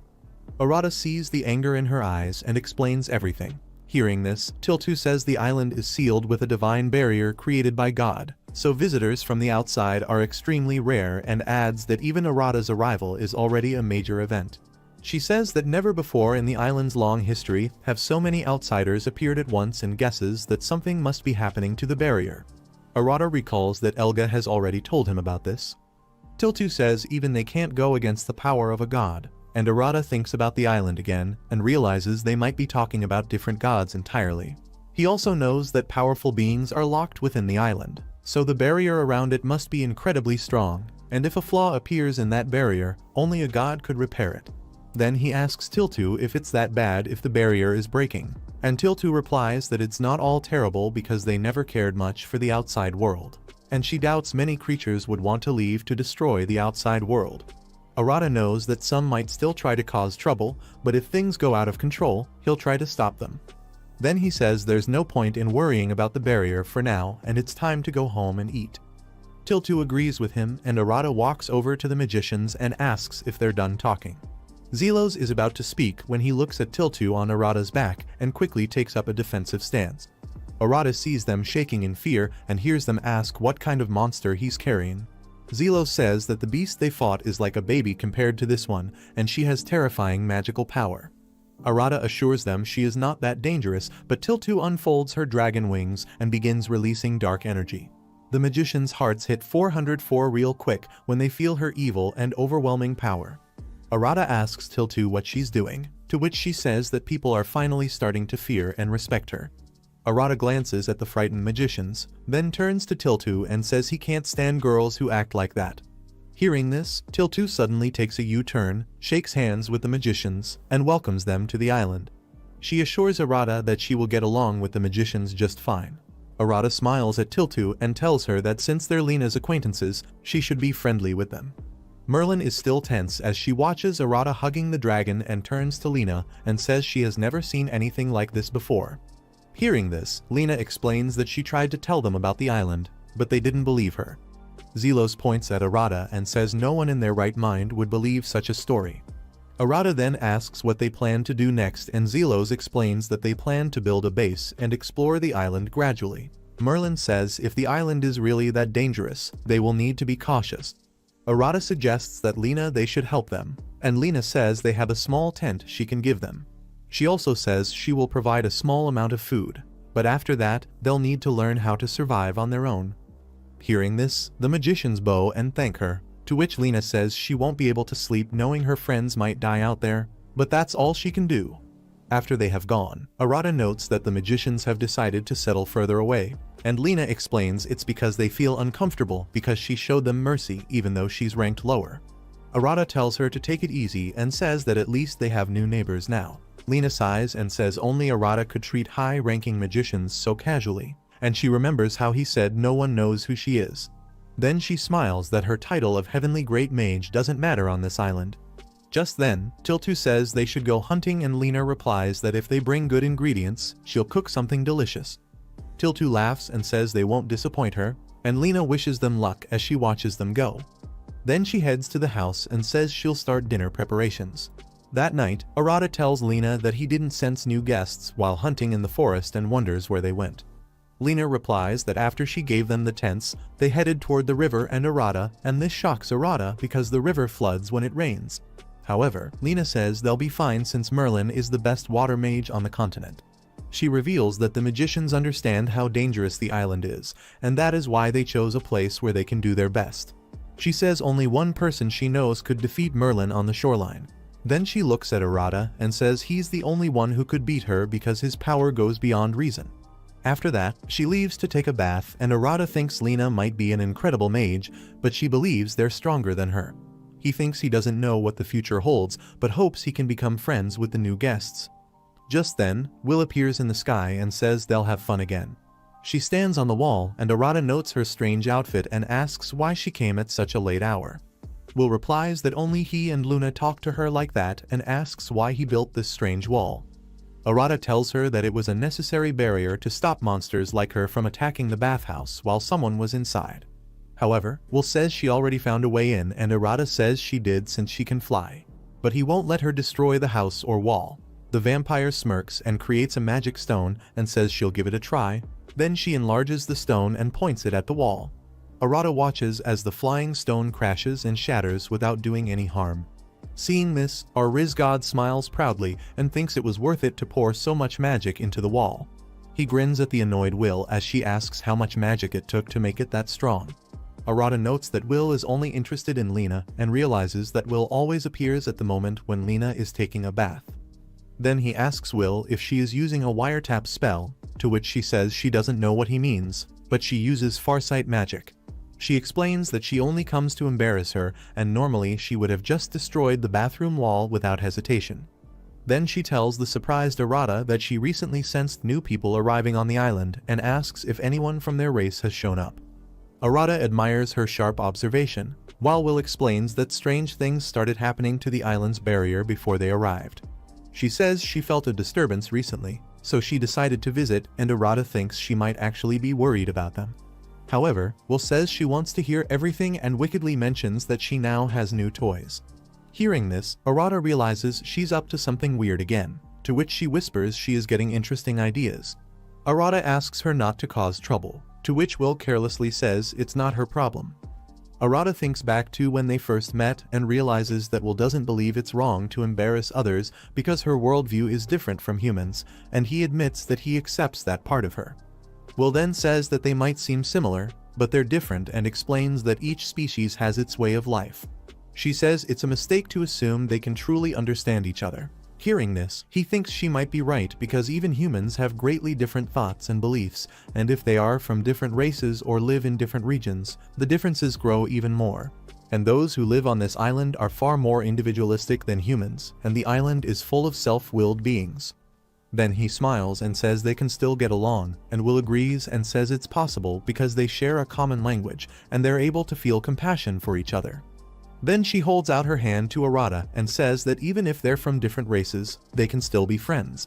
She gets closer to Arata and says Lena should be done with her bath, and poor Arata thinks he forgets who he's talking to because Will always turns things to justify messing with others. Will smirks and tells him not to pretend and says he can sense what's going on in the bathroom if he focuses.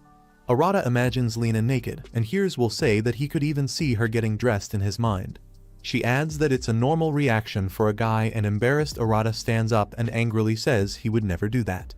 Just then, Lena walks out of the bathroom and sees the trembling Arata and accuses him of possibly doing something like that. She angrily asks if he really could, but Arata shakes with panic and says he might have the ability but would never use it. However, our not-so-innocent dude imagines Lena in different poses and blushes harder, and Will teases him more by saying that no guy could stay rational when a naked girl is nearby. Arata yells at her to shut up and notices that she has already vanished. Lena then calls Arata and says she'd like to have a talk with him. Hearing this, Arata lowers his head and thinks the night is going to be long. The next day, Arata apologizes to Lena for what happened, but she reassures him that it's okay and says that if he had wanted to do something like that, he would have done it a long time ago. Hearing this, Arata feels grateful that she trusts him. Lena then remembers when Arata asked her to build a house with separate rooms and admits she has something embarrassing to share. She explains that if he didn't live nearby, she's not sure she could survive on the island because her barrier isn't strong enough against monsters, so it's never enough to sleep soundly. She adds that the monsters keep their distance if Arata is with her. Arata looks at her and thinks the monsters understand the difference in strength, so they have stopped coming near him like they did during his initial days. He sadly thinks that Lena might think of him as a mosquito coil and not think of him as a man. He clenches his fists and thinks that if his presence helps her get enough sleep, then he is glad to calm her down with this. Then he admits Lena has taken good care of him all this time, and that's why he will stay with her, to which Lena thanks him. After that, Arata comes out for a walk and thinks the monsters remember his smell, so they will not approach their house. He continues walking forward and thinks he should walk through the forest to show the monsters that this is his territory. As he approaches the river, he thinks about Merlin and Zelos because Lena told him that they set up their camp by the river. He decides to check on the guests because they arrived on the island only yesterday. He walks through the forest and guesses that they might be nearby because the forest is not very dense. As he approaches the river, he sees a water monster created by Merlin. Then he notes angry Merlin and Zelos standing in a fighting stance. However, Arata still doesn't understand what is happening and asks Elga about the situation. Elga explains that they were going to visit Arata as usual, but Luna smelled an unfamiliar scent and ran toward it, which is why they ended up in this situation. Hearing this, Arata thinks Zelos and Merlin might have thought that Luna wanted to attack them. Then he asks Luna and Elga if they did anything to them, to which they reply that they did not touch them at all. Arata then turns to the magicians and assures them that they are not dangerous at all. However, Zelos replies he cannot believe there is no threat because they are giving off an insane amount of magical power. Just then Arata looks at the cloud above him and sees a huge rooster flying over their heads. Zelos looks at the bird in horror and asks who it is, while Merlin says the monsters here look more ferocious than the Hellfire dragon they defeated on the continent. Arata points at the bird and asks Luna about it, and she tells him that it is a Shantak bird. Hearing this, Arata thinks that if Luna is happy, then it means the bird has very tasty meat.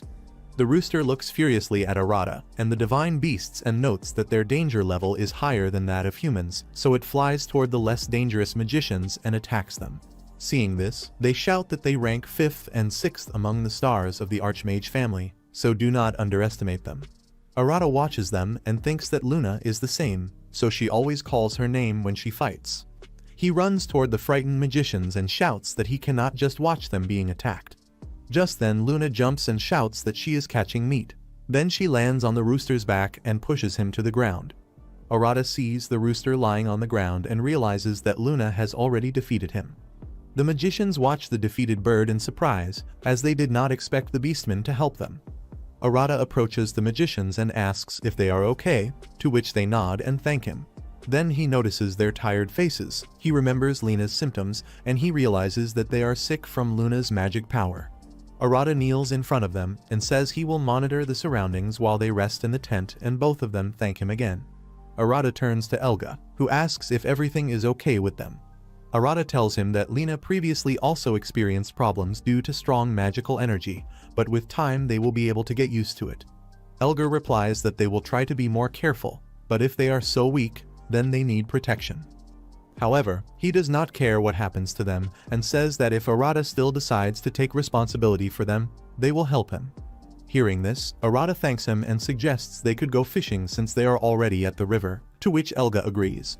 After that, Arata casts his fishing rod and enjoys the natural scenery around him. Just then he hears Elga and Luna saying that they are not catching anything, so he tells them to relax and wait for a bit. However, Luna is not happy with this and says this game is too boring. Hearing this, Arata uses his senses and feels the fish swimming to the shore. Then he points his finger at a part where he sensed the fish. Hearing this, Elga and Luna get excited and move there to catch the fish. Arata casts his fishing rod and feels that he's caught something big. Then he pulls hard and throws the rod behind him. But as he hears a loud splash behind him, he turns around in fear and realizes that's not the sound of a river fish. He approaches the catch and his eyes widen in shock when he sees it isn't a fish and it's someone who looks like an elf. Sometime later, we see Arata kneeling in front of Lena as she asks why he came back with a girl when he was just going out for a walk. Arata looks down and explains that he was just relaxing and fishing, but somehow this happened. Hearing this, Lena sighs and says she'll think about the girl later because now it's time to cook dinner. Arata agrees with her and recalls that they got some fresh meat from hunting the rooster. However, Luna says she hasn't shown it to Tiltu yet, so they can't eat it until she gets permission. After that, they can all cook it together. Lena then looks at the buckets of fish and says they will make their main dish of the day from fish. Hearing this, Luna gets upset and asks if they're really going to eat them, to which Lena nods. Arata notices Luna's sad expression and guesses she's become attached to one of the fish and thinks this might help her understand the value of life. However, he quickly rethinks his words when he sees her drooling at the fish later. While Elga is sitting beside the unconscious girl, Arata enters and asks if she's okay. He tells Arata that she's just sleeping and says he can guess by her appearance that she is an alpha. He explains that alphas look similar to elves, but they are a different race with darker skin and a different culture. He reveals that elves live in the mountains, while alpha live in the forests. He tells Arata that alphas worship spirits of darkness, fire, and earth, while elves worship spirits of light, water, and wind. Egla then says it's not that the spirits hate each other, or that the races are enemies, but there's an issue. He explains that divine beast tribes, like his own, get along well with elves but not as much with alphas.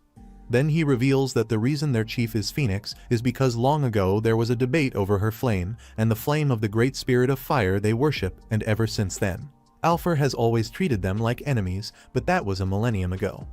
Suddenly, the girl on the bed opens her eyes and asks where she is. Arata calmly tells her she's in their house, and the girl instantly says she's hungry. A bit later, we see the girl devouring the fish like she is in a mukbang competition, and it makes Luna upset, but she accepts it as a challenge and starts eating too. Elga is afraid that they will eat his potion too. Lena then asks Arata about the girl, and he tells her the new girl's name is Kadama, and that she came from the northern mountains where her tribe lives. Hearing this, Lena asks how a mountain girl ended up in a river. Arata explains that she was hungry and tried to catch fish, but her leg cramped and she got stuck. Lena shakes her head and calls the girl clumsy. Luna and Kadama collapse to the ground with full bellies, and Lena scolds them for lying right after eating and says it's bad manners. The girls say they're full and just want to sleep, and Arata suggests Kadama stay the night since it's already late. Hearing this, Luna also says she wants to stay, and Arata carries both girls to their room. Seeing this, Lena says he is looking like their dad, to which Arata says that makes her their mother. Lena blushes at his words and imagines them as a little family, while Arata just thinks of it as a joke. Seeing their D-grade romantic comedy, Elga gets annoyed and tells Arata to take the girls to their room because they are about to pass out. Arata carries the girls upstairs and tucks them into bed. Later, he steps out and finds Lena frying more fish and asks where these fish came from. Elga shows him a hidden bucket and says he hid the ones he caught. Lena serves the fish and says she made a more adult dish this time and asks for their opinion. Elga praises its smell, and Lena gently tells him not to shout since the girls are sleeping. While Arata stares at the food and says it would go well with wine, Lena surprises them by taking out a bottle and holding up glasses. Seeing this, Arata asks if she's been hiding wine, and Lena explains that she saved it for a special occasion because there was just a little left. They raise their glasses and Arata takes a sip and thinks the wine is easy to drink and refreshing. Elga shakes with pleasure and thinks the food is amazing, and Arata knows that he is desperately holding back from screaming. Lena raises the glass to her lips and drinks its contents, and Arata blushes as he looks at her. Seeing both of them lost in each other, Elga passes a teasing comment. However, Lena ignores it and tells Arata to look up at the sky. He looks up at the starry sky and says he likes noisy feasts, but it's nice to have quiet evenings like these. The next day, Arata stretches out in the morning and sees that Kadama is also there and asks why she got up early. She tells him she likes sunbathing in the morning and thanks Arata for saving her. Arata says it's fine, to which she tells him that an Alpher never forgets the kindness of others, and then she apologizes for eating the tons of fish he caught. Hearing this, Arata smiles and says next time she can bring something for Luna because she is the one who caught most of the fish. Kadama says she will repay her in full, but also wants to help him with something because he saved her. Hearing this, Arata asks if they really live in the mountains, and Kadama explains that many spirits of fire, earth, and darkness live there, so they feel very comfortable. Arata asks if they can get any delicious food there, to which she says the mountains have plenty of food since they are the source of life.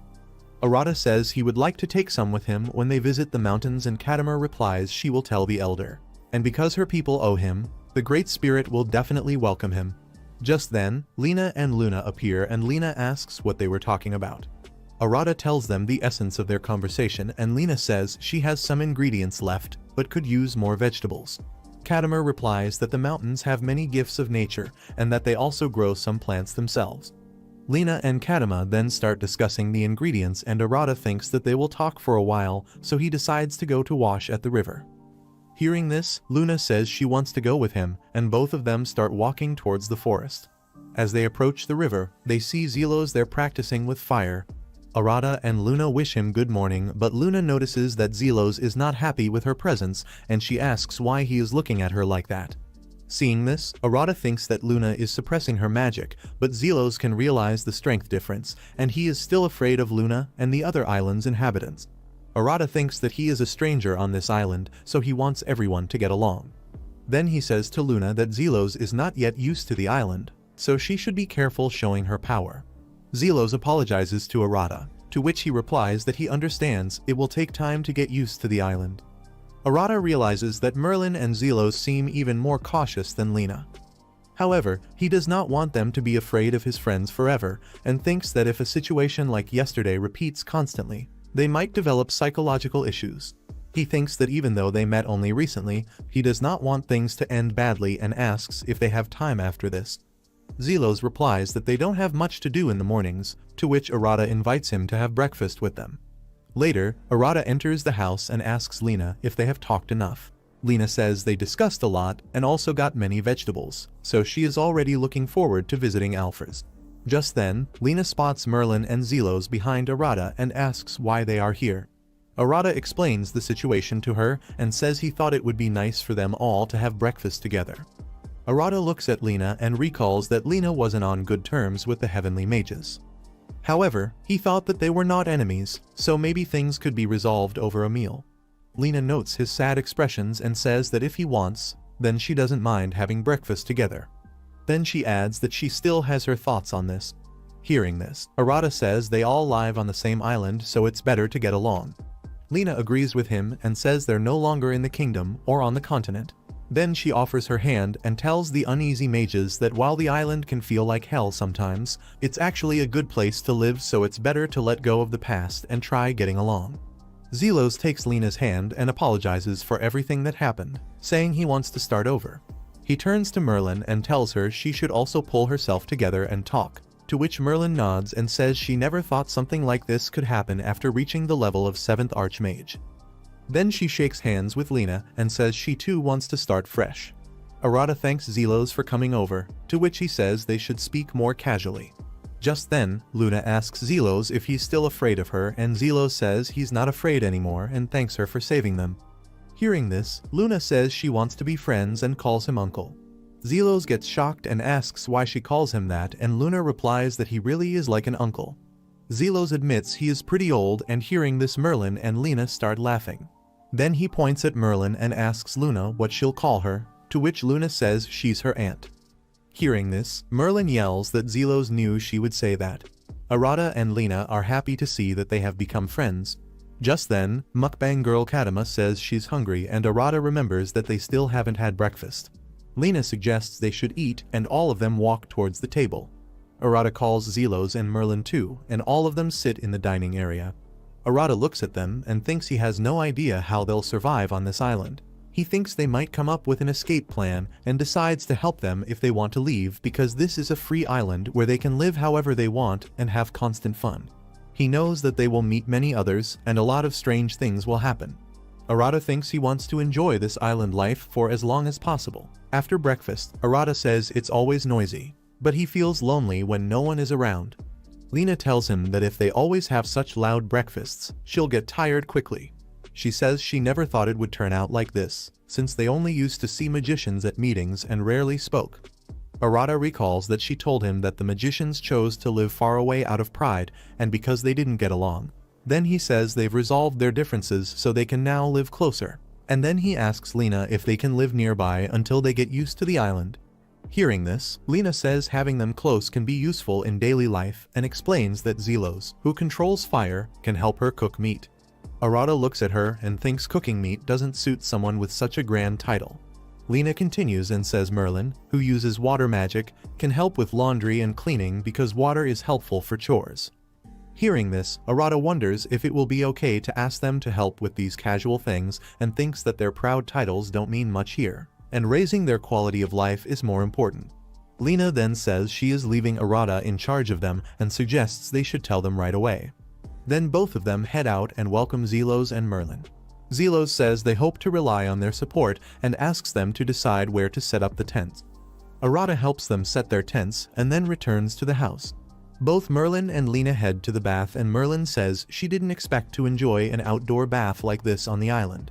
Lena tells her that they built another bathroom separate from the one in the house and recalls that the first time it was destroyed was by a vampire. Meanwhile, Arata tells Zelos they will have to handle fire and water supply, to which Zelos asks if their grand titles are just a joke to him. Arata says that for him, those titles mean nothing, and Zelos responds that they are really just trying to survive on the island and would be grateful for any role offered. Arata asks what they were planning to do if they hadn't been invited. Zelos answers they would try to find a way to survive, and they also have to find a way back to the continent. Hearing this, Arata thinks only he and Lena have chosen to stay on the island and feels that Zelos wants to leave as soon as possible. Then he tells Zelos that even Elga does not know how to leave the island, but Zelos gets scared as he hears about Elga. Arata assures him that Elga is a good guy who is always ready to help. Zelos looks at Arata and says normal people fear dangerous creatures, but he is different, to which Arata replies that he has truly never been afraid of anyone on the island.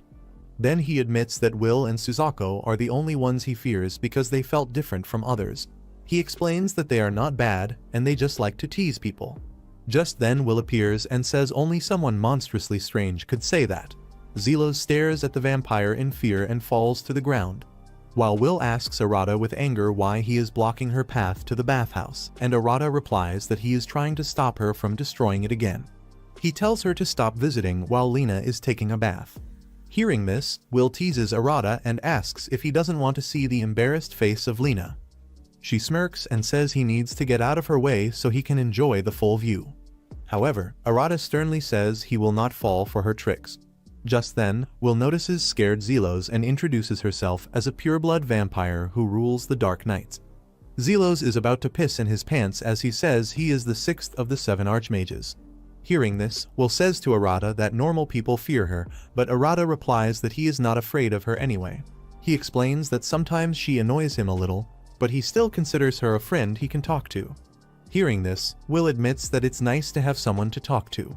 Arata notes her expressions and says she must be embarrassed, to which she gets angry and attacks Arata with a ball of flame, but Arata instantly throws it away. Seeing this, Zelos asks if he is okay, to which Arata replies that this is common for him. Will then looks at Arata and says that he is even worse than a monster. Then she points at Zelos and welcomes him to the island and gives a mushroom to him. She says she came to have fun and didn't bring a big gift. But this is the most delicious mushroom on the island, and she is giving him as a token of friendship. Arata instantly snatches the mushroom from his hand and says he won't let her give this mushroom because he knows what it is for. Arata remembers his walk with Elga when he told him about different edible stuff in the forest. When Arata asked about the mushrooms, Elga told him that they were edible but should only be eaten on special occasions. Then he shyly admits that the mushroom increases desire. Then he asks if Will visited him and reveals that Will once fed him a similar mushroom, and he doesn't want to remember how it ended. He says that the old vampire is ready to do anything for fun, so he must be careful. Arata comes out of his thoughts and asks if that is a wanna-bang mushroom. Will nods and asks how he knows about this mushroom, to which Arata replies that Aluga told him. Will gets displeased and says his friend is ungrateful because only thanks to her does he has a happy family life. Arata replies that Elga is angry because she made him skip all the steps to happiness and turned him into an animal. Then he says Elga couldn't understand for a long time that Libya was in love with him, so it is impossible to say he has no problems at all. Will then asks Arata about his feelings for Lena and seizes the opportunity of his distraction and attacks the bathhouse. Lena comes out and asks why she always comes at such times and tries to say strange things, to which Will replies that she enjoys watching her get embarrassed. Lena points her finger at Will and warns her to stop before she feeds her something more tasty. Will gets away from her reach and says her food looks delicious, but her embarrassment is much tastier. Then she flies away and says she will come to play another night, so she must wait for her. After she is gone, Zelos asks Arata if everyone on the island is like her, to which Arata explains the vampire belongs to a special category, although he is not sure if there are no others like her on the island. Hearing this, Zelos says he has no confidence in surviving on this island without Arata. However, Arata is a bit sad on hearing these words from a guy. A week after Zelos and Marlin begin living near Arata and Lena, they realize that staying in a tent is too inconvenient. So Arata and Lena help them build a proper house. Luna and Elga arrive at the perfect time to celebrate the completion, and everyone ends up having a great time together. That evening, Arata mentions that their standard of living has improved with the help of Merlin and Zelos. Then he asks Lena if she also has a nickname like Merlin and Zelos, to which Lena tells him that she used to be called Thousand Spells. Arata praises her title, while Lena explains that she doesn't have any special talents, so her skills are mostly helpful for daily life. Hearing this, Arata explains that on this island, they don't need brute force to win and her magic is more valuable because it improves their daily life. Arata recalls that Zelos told him that he can't use storage magic, but Lena knows many types of spells, which is why she got the nickname Thousand Spells. Lena blushes and thanks him, while Arata thinks that he couldn't live comfortably without her and remembers the delicious dinner she made. Then he says that he hasn't seen Tiltu for a while, to which Lena remembers that Will has also stopped coming in the evenings. Arata thinks that the two used to come by almost every day, but now they've suddenly stopped. Though Tiltu is probably fine, but Will's absence feels suspicious. Hearing this, Lena suggests that maybe they're planning something strange, but Arata tells her that they don't know each other. The next day, Arata opens the door and sees Will standing in front of them like a danger sign. Seeing this, Lena suggests Arata should throw her far away and Arata replies that he could do it, but she will just come back later. Will hears everything and says she came all this way to play with them. Arata says she's acting suspicious and also points out that she rarely shows up during the day. Will smirks and asks where Luna and the others are, to which Arata replies that they haven't arrived yet, and Will says that's even better. She says that whatever she's planning would be too much for children. Just then they hear a roar and Arata grabs Lena and jumps, saying they need to leave. A furious dragon flies up toward the house and seeing this Lena hugs Arata and says it looks like Tiltu. Arata recognizes Tiltu but feels that something seems off, while Lena guesses that Will must have done something to her. Arata jumps down and tells Lena to move away while he handles things. Lena tells him not to get injured and runs away. Arata stares at the dragon flying toward him and tells her to calm down. Hearing this, the dragon suddenly changes shape and crashes into him and hugs him. Arata strokes her head as he looks at the damaged forest, thinking that she doesn't seem to have any violent intent. He knows she just wants to be pampered, even if she's acting oddly. Lena comes up and asks if Arata is okay. He says everything's fine and carries Tiltu home in his arms and thinks she's behaving strangely, but he will have to ask Will about it. They enter the house and see Will sitting at the table and saying they handled it faster than she expected. Arata then sees that she is cooking something and asks what she's doing. Will replies that her friends always entertain her, so she decided to thank them with a special dish and there's nothing suspicious in that. Will insists they shouldn't refuse food that she made herself, but Arata asks that first she should explain what she did to Tiltu. Will smiles and says she just helped Tiltu become a bit more honest and used a method called magic eyes on her. Hearing this, Arata says he doesn't feel any strange effect, to which Will calls him boring and adds that there are different types of magic eyes and the one she used stimulates instincts. Arata realizes what must have happened and Lena asks when Tiltu will return to normal. Will replies that maybe she'll feel better after they try her dish and Arata looks nervously at the soup and asks if she seriously expects him to eat it. Will says that if he doesn't, she'll make Lena eat it instead. Arata sits at the table and takes a sip and thinks that the soup's taste reminds him of nature and makes him feel warmth and nostalgia, like being home. Will notes his expression and says he liked her soup and Arata admits that the soup is tasty and harmless. Lena decides to trust Will and tastes the soup and feels that it's delicious. Will says they can eat as much as they want because she's already full, so she won't be eating anymore. Then she gives an evil grin and whispers she wants to save room for dessert. After eating the soup, Arata and Tiltu lie down for a nap while Lena starts reading. Seeing this, Love Guru Will gets upset and says they should do something more interesting than sleep, especially when a young guy and a girl live together. She suggests they should play some adult games, to which Arata instantly says he doesn't do such things. However, Will once again smirks and says he won't be able to say it anymore and Arata shouts at her to ask what she is planning. Then he feels that Tiltu is hugging him tightly and her voice is so high. Seeing this, he asks Will if she has done anything to her, but Will carelessly says she just served her food. Suddenly Lena approaches and hugs him tightly and says his name in a high voice. Both Tiltu and Lena are hugging him, and he turns bright red and tries to break free from their embrace. He tells them to stop and asks Will what she did. Will replies casually that she only fed them soup and it was nothing unusual. Then she shows him a bottle and says she just added a bit of alcohol, the kind used in normal cooking. Arata glares at her and asks if she really used a regular drink, to which she explains that it was a blood wine filled with her magic. Arata, trapped in the arms of the girls, asks what would happen if they drank it, and Will replies that a large dose makes one go crazy, but if a small amount is used in cooking, most people just get drunk. Arata blushes and looks at the girls telling him to pat their heads. He puts his hands on their heads and thinks Tiltu is always sweet, but Lena has that cold, elegant beauty and this new version of her is incredibly cute. Just then Lena leans toward his ear and gently says his name, which makes him almost lose his sanity. Arata instantly gets away from both of them and tells Will to take care of the mess she created. Will smiles maliciously as she watches Arata run off and thinks that even though he ran away, she has already seen enough. She watches Arata jump over the fence and says she's thankful for the treat. Meanwhile, Arata is sitting near the river after running away from crazy Lena and Tiltu. He says he shouldn't have trusted Will and imagines Lena touching him. However, he stops himself and splashes river water on himself and says he liked it but needs to focus on something else. He sits quietly and realizes that he hasn't been alone with himself in a long time and thinks he lives with Lena while Tiltu and Luna visit him every day. He reflects that he wanted to live alone, but now he doesn't feel good without any of them and feels that something inside him might have changed. He gets up and says it's too early to go home, so he decides to take a walk. Suddenly, the ground under his feet starts glowing and blinds him, forcing him to cover his eyes. When the light fades, he opens his eyes and gets shocked when he sees a destroyed castle in front of him and a dragon standing nearby. A guy approaches and asks who he is, and Arata turns his head and asks what's going on. Just then, the dragon starts growling and approaching him, and the guy shouts at Arata to run away. Arata stands there and thinks that the dragon is strong but looks harmless compared to Suzaku and Will, and even weaker than the Boar Emperor.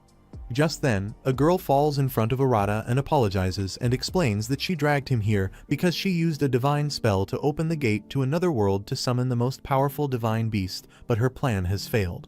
The guy named Ark tells the upset Ceres that she shouldn't call herself a saint. Ceres apologizes and says the summoning was the only way to fight the apocalyptic dragon. Another girl, Ellie, walks up to them and says she is to blame too because she wasn't strong enough. Arata listens as the witch says she's not worthy of her title. Looking at their serious faces, he thinks they are humans with powerful roles like hero, saint, and witch. He stares at the dragon and thinks it's the apocalyptic dragon and notes that it is frightened. Ark points at the monster and says it's the terrifying apocalyptic dragon, and the books of the church describe it as the embodiment of great evil that will destroy the world. Ellie says the only way to defeat it is to sacrifice her life. Arata walks closer to the dragon and thinks they must have summoned him as their last hope, but to them, he looks like just a regular guy, so they don't take him seriously. He wonders if there's a way to return to the island. Just then Ark says to him that they'll cover him and he should run and not look back even if he hears screams. Ceres prays for his life while Ellie says they will try to buy some time so he can stay alive. Arata walks toward the dragon and thinks he cannot leave because they are good people. Ark watches him approach the dragon and asks where he is going and warns that it's dangerous near the monster. Arata moves closer to the dragon and sees its surprised expression. Then the dragon opens its mouth and shoots flames from its jaws. Heroes see it with shock and blame themselves for being too weak to help, while Ellie scolds them and says there is no point in self-blame and they should focus on the enemy. However, Arata is standing there with his "I'm so over it" face, and the warriors look at him in disbelief as he calmly stretches his hands toward the dragon and lifts his fist to attack. The dragon shakes its head and Arata thinks he imagined it since there's no way the dragon can understand him. Then he punches the beast with full force and launches it into the sky. The heroes stare with wide eyes as the dragon crashes back to the ground and lies still. Arata looks at the corpse and declares his victory. Then he tells them to return him to his world, and he notices a radiant light at his feet and raises his head when Ceres asks if Arata is a god. Arata says he is just an ordinary person, and as he begins to vanish, Ceres quickly asks for his name. Arata tells her his name and Ceres says she will tell the church and future generations about his great feat. However, Arata says it wasn't anything grand, just a small help, but Ceres insists she will spread the story of the divine messenger, and they are all deeply grateful. After that, Arata opens his eyes and finds himself in a forest on the island. He looks around and thinks he has returned to the same place he was taken from. He wonders if it was all a dream and thinks Lena and Tiltu must have calmed down by now, so it's time to go back. Sometime later, he opens a door and sees Lena sitting on the couch, and she blushes when she sees him. Will greets him and Arata thanks her for looking after his friends. Just then, Teltu runs up and hugs him and says she's glad he's back, while Lena blushes again and says she is also happy to see him home. Arata is relieved to see her smiling again and realizes he was more worried about her than he thought. Will sees Tiltu hugging Arata and says they need to go back, but Tiltu replies that she will sleep with Arata tonight. Will uses shadow magic to snatch Teltu away and says that wouldn't be fun. Tiltu insists that she wants to be pampered by Arata tonight, but Will drags her to the door and wishes everyone a fun night. After they leave, Arata feels a little embarrassed because it's been a while since they were alone. Lena then says she wants to talk about what happened today, but Arata says so much happened that they should just rest because no one will remember it tomorrow anyway. He looks at her and thinks that maybe it's not the right time to develop their relationship. Lena approaches him and says that the next day hasn't come yet, so tonight doesn't have to be like every other night. She hugs him and says it's not the alcohol from dinner that made her want to be close to him.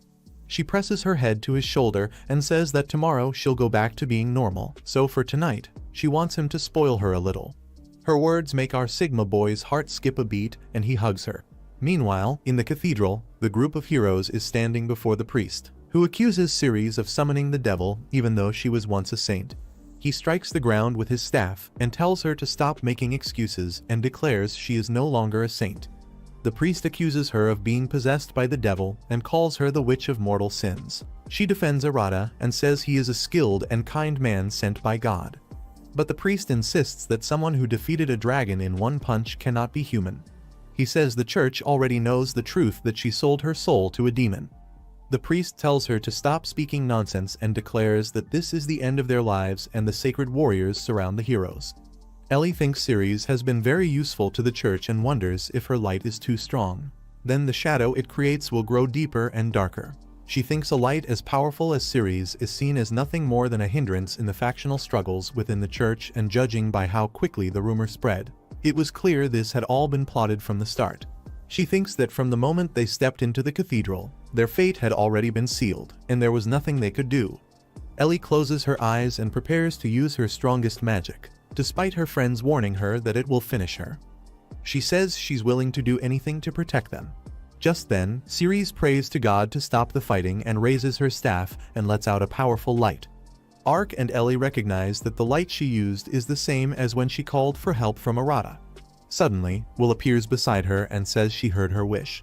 Ceres looks at her in shock, as Will says she hasn't felt the power of God in a long time. She admits she never imagined that she would leave the island, but it happened because Ceres formed a bond with Arata. Just then, a warrior asks Will who she is. Will turns to him and introduces herself, to which the warrior asks if she is the one who appears in a myth from over 10,000 years ago. Explains that the girl is an ancient vampire more than 10,000 years old.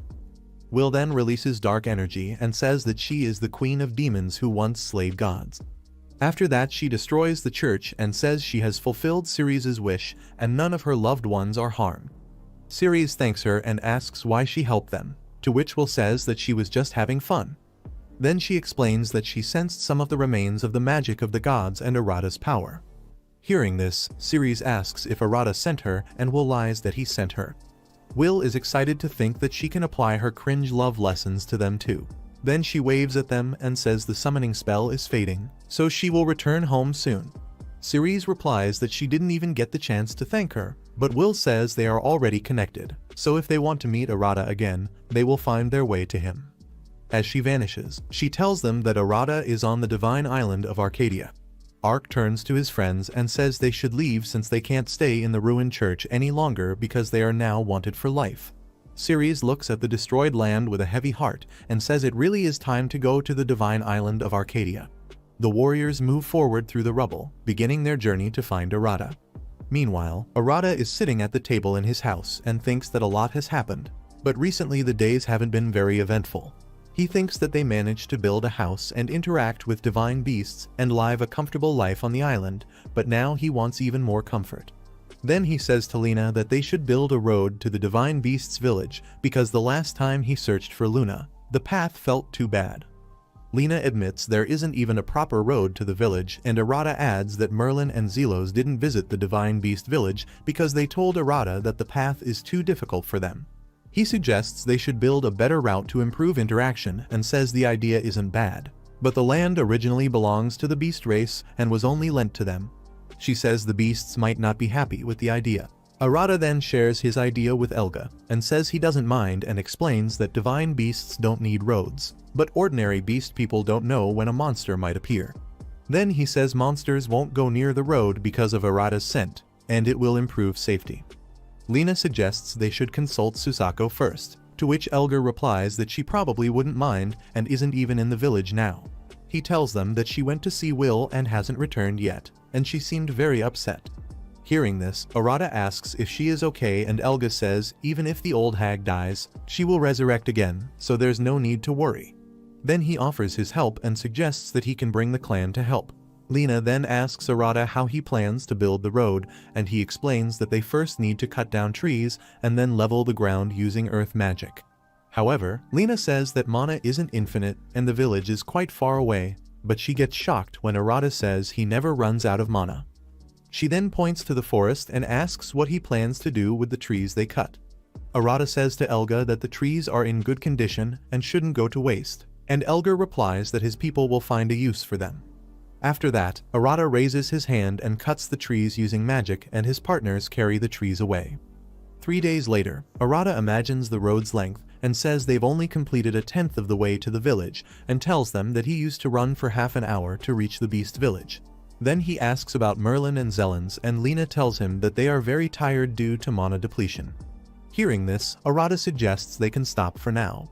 Lena then says she wants to take a bath, and Arata offers to prepare it for her. After that, Arata looks up at the sky and thinks the sun is still high and that he enjoys days like this. But he can't do everything alone, and it's not fun without friends. He smiles as he imagines spending time with them and thinks about how much he enjoys the peaceful everyday life. He reflects that every day he wakes up free, works, and plays whenever he wants. He thinks he chose reincarnation on his own, so being a little selfish is normal. After Arata and Riene decided to build a road to the village of divine beasts, the island's inhabitants have decided to help them out, due to which the process has been going smoothly. However, they are still not even halfway done yet, but at the same time, gathering stuff together and trying to make something out of it has been pretty fun for Arata. Since they have some time, Arata has decided to take it slow and is having a great time fishing on his own. Just then, he notices Kadama, completely drenched, lying on a tree trunk. After taking her out of the water, he receives gratitude from Kadama, and just as he is about to question the reason she was in the river again, Arata notices one of her jugs peeking at him. Flustered, he instantly looks away and gives her his jacket. Once she has put it on, Arata once again asks why she was drifting down the river again and gets told by Kadama that she actually needs him for something. Still curious, Arata mentions that her needing him for something doesn't have to do anything with her drifting down the river. Kadama then replies by saying that she realized the mountain she lives on is pretty far from his house. So she thought taking the river down would be the easiest and quickest way to get here. But on the way, she fell into the river and got a foot cramp, due to which she couldn't climb back to the shore. Nonetheless, Arata questions about the work he needs him to do and gets told by Kadama that an Ophir never forgets the kindness of others. Due to this, she has come to warmly invite him and the others to her village. After returning home, he informs Riene about what happened, to which she happily agrees since Riene is also curious about the way Ophir lives. However, she reminds him that they are in the middle of building the road, to which Arata agrees, saying that he doesn't want to put off doing that because that would feel like making a half-hearted effort. Suddenly, Kadama appears, telling him not to worry about that, and if he needs time to prepare, she will just let her village know when he's ready to visit. She further mentions that Ophir are patient people, which is why it'll be okay even if he doesn't visit them for the next 50 years or so. Concerned, Arata wonders what she is going to do while she waits, to which Kadama replies, telling him that since she doesn't have anything to do back home, she plans to live in the house for now. Arata lets out a sigh but ultimately agrees to let her live. A week later, Kadama is busy cutting down the trees with her excellent swordsmanship skills, which ends up catching both Arata and Riene by surprise. When they praise her abilities, she further boasts by saying that hunting an emperor boar is an easy task for her. Arata is also glad because they were able to make a lot of progress thanks to Kadama, and for now, he decides to collect the trees, asking Riene to clean up the road. Kadama wonders what she should do now and gets told to keep moving forward and continue cutting those trees. Moreover, he asks Riene to let him know if she gets tired, but she reassures Arata that she can handle this much, as it would be a disgrace to the 7 heavenly great mages if she were the first to throw in the towel. Nonetheless, he suggests keeping up with Kadama for now, to which she agrees, telling Arata that she might drop out midway to rest. A few hours later, both Kadama and Arata are frustrated because there is nothing to eat. Turns out Riene went overboard with the work today and exhausted her mana, due to which she is in bed. Having no other choice, the two of them go outside and discuss the fact that they still have some meat from the hunt left. But the one who makes food is not present, and since the only thing he has ever made is a fool of people, they only have 2 options, either grill the meat or boil it. When Kadama asks about the difference between the two, Arata refuses to elaborate and leaves it to her to decide. After thinking about it, Kadama eventually chooses to grill the meat, to which Arata agrees. With that, he starts taking out the meat when a thought enters his mind, and he asks Kadama if dragon meat is good. She agrees, informing Arata that dragons are powerful, so Ulfir, like her, rarely gets to eat dragons themselves. Seeing him talk about dragon meat makes her wonder if he has some, but Arata disagrees, telling her that he just remembered the dragon named Walpurgis and thought that its belly looked juicy and delicious. He then starts to regret not bringing it back with him, and afterward, Kadama points towards another dragon, wondering if she would be perfect. Turns out the dragon she's talking about is Tiltu, who's hiding behind the door, terrified of what she just heard. With tears in her eyes, Tiltu asks if Arata is going to devour her, asking if he has always seen her that way. With hearing a word he has to say, she dashes away, and seeing this, Kadama figures that this is what's called a pandemonium. Nevertheless, Arata starts running after her, trying to convince Tiltu that she got the wrong idea, but she disagrees, saying that she heard it with her own ears. He tries to make her believe that he wasn't the one pointing at her, and just as Arata is about to catch her, Tiltu transforms into a dragon and starts flying. She then mentions that he won't be able to catch her this way and flies away. Knowing that if he lets her go, Tiltu will probably cry by herself and remember how many people on the island have treated him nicely, which includes Tiltu as well.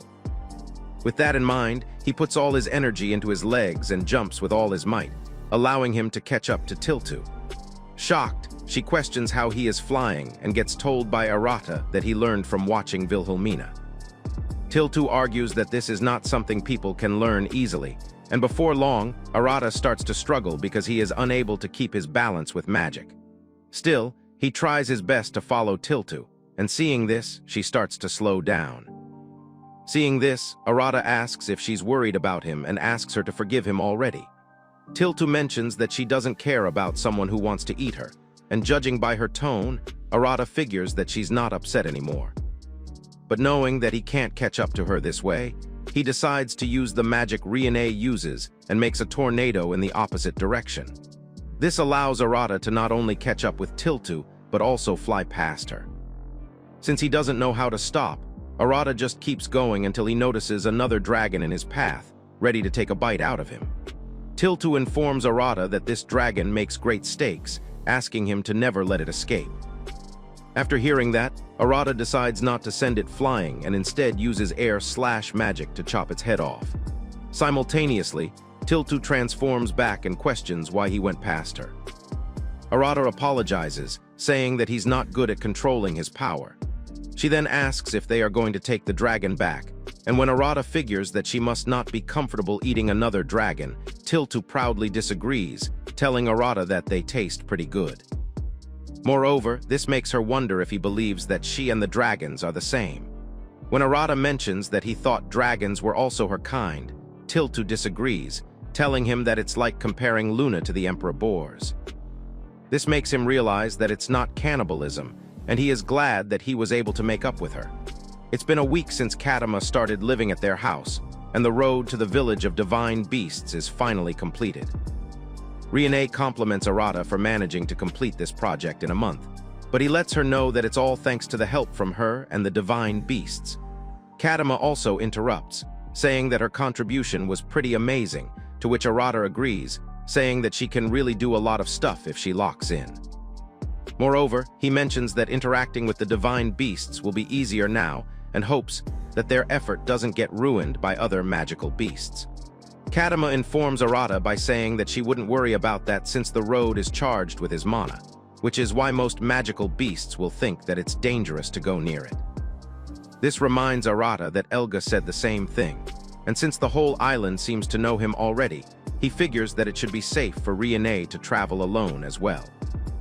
Now they only have one last thing left to do, and later that night, everyone, including the divine beasts, enjoys their time partying over the completion of the road. Before long, Suzaku appears and wraps her arm around Arata, thanking him for inviting her to the party. He discusses the fact that Suzaku was gone somewhere, saying that he didn't know she was back. Suzaku agrees, saying that the barrier around the island has weakened, so she went to talk to a certain suspicious vampire.